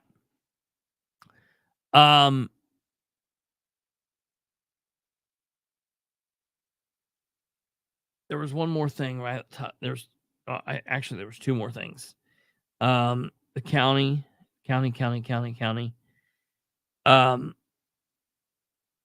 Oh no, I lied, man. Damn it. Okay, no, damn it. There's three quick things. Number one, we're going to talk about this next week. I said we'd talk about it tonight, but we didn't get to it. Sproles has settled 2 of his lawsuits from what I'm hearing. 2 of the lawsuits have been settled. I'm hearing that they've settled the bus lawsuit with the dancers, and I'm hearing that they've settled Officer Humphrey's lawsuit from Shirley, the Shirley police officer. So that was the Sproles news I was talking about the other day. Remind me, folks, we need to talk about this. And I want to tell y'all this. Yeah, like Kate said, really, I thought they were frivolous. I'm going to do some research to find out what we can get, what information we get. Hopefully there's no non-disclosures. Hopefully we'll be able to get the information and have the information. But that is very telling that he settled 2 lawsuits. It'll be interesting to see what, if anything, we can draw from the settlement and what occurred there. So I wanted to mention that.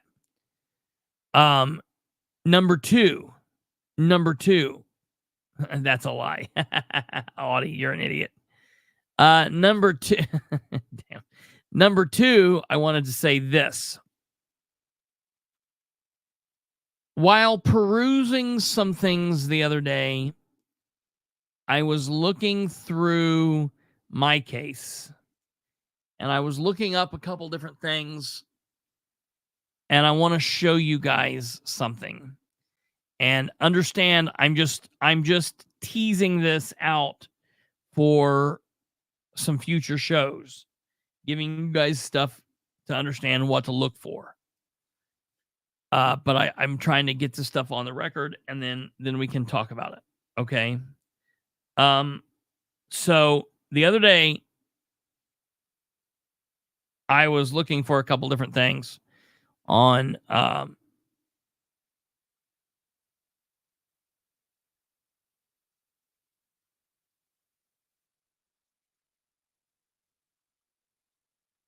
give me a second here.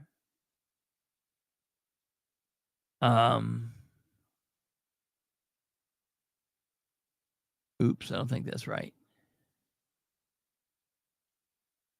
Okay, let me see if this is right.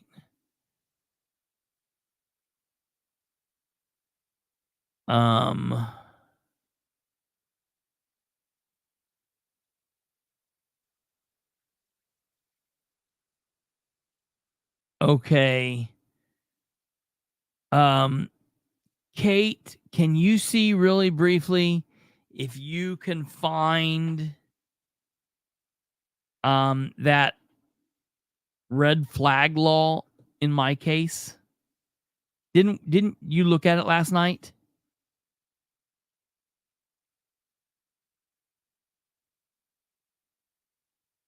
Okay. So, yeah, I'll find out, Alva, because we want to talk next week about the Sproles thing. So remind me about that. And then I also, dude, I just sent a thing to John Brook about that Monday because I cleared out a bunch of record request stuff, and I just asked him to look to see if they completed that. I hope, especially with him going out, I hope that we can. That would be good. Okay, so the other day I was looking through some things. Audie, are you still here? I want you to pay attention to this. I saw this the other day. This is the Delaware County Prosecutor's Office will be having a red flag law that they have filed against none other than Mr. Jonathan Powell, former Muncie City police officer who recently won his lawsuit against the Muncie City Police Department to get back on the department. And MPD was saying, wait a minute, we don't think we want you to get back on here. And then this happened. Now,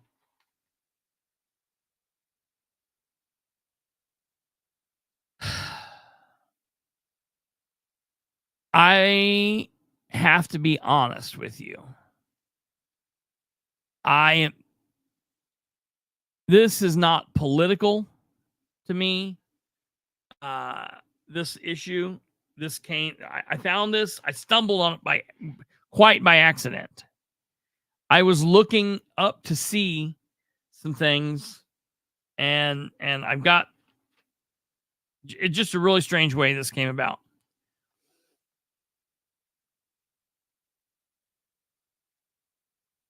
Everybody can go through shit in their life. I am not.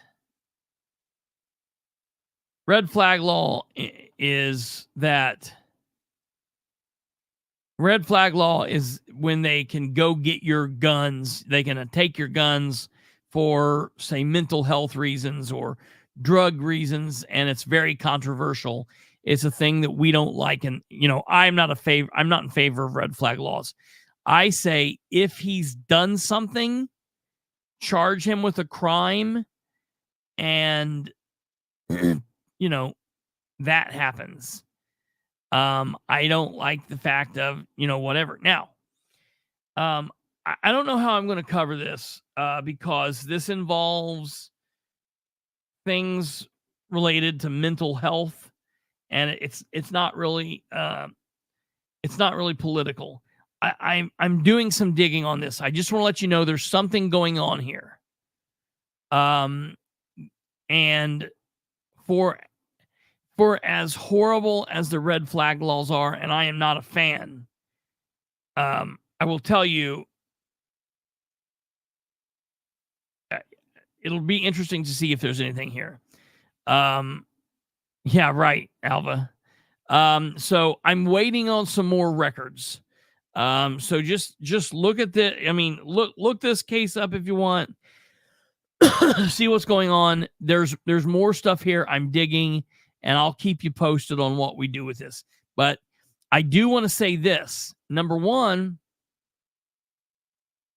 I don't think that he should be a cop anymore. And I hope and I think that this will more than likely stop that. because something is going on here, and he certainly has no business being a police officer. I hope that he knows that. I hope that he understands that. I hope that he and his team of doctors and or attorneys and family deal with that and get out from underneath this attempt at being a cop. I also don't wish him harm. I wish him well. I hope he's taken, I hope he figures out whatever's going on. That's all I'm going to say about that right now. Keep that posted. That is Nora Powell's son, yes.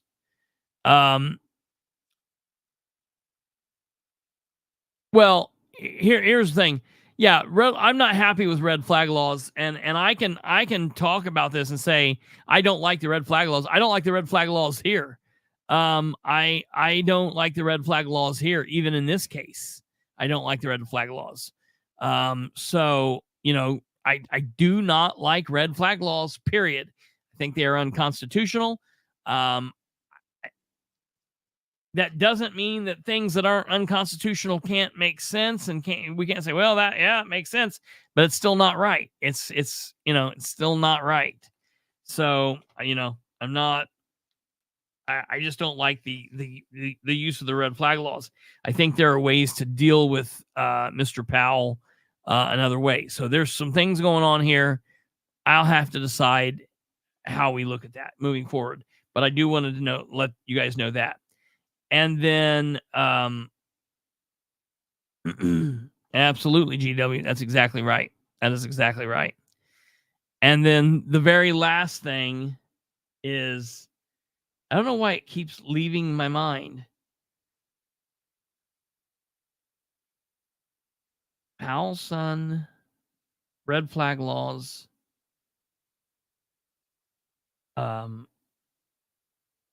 Sproles.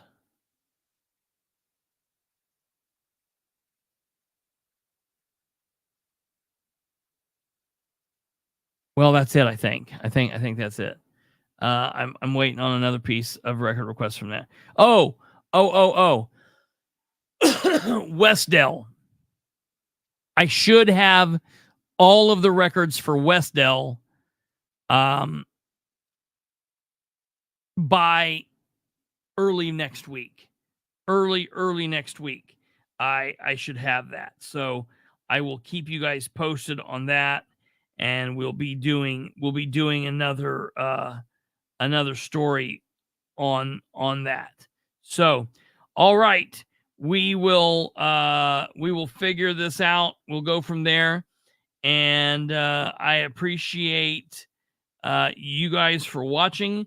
Thank you for tuning in, and we will see you Sunday night. You guys have a great weekend.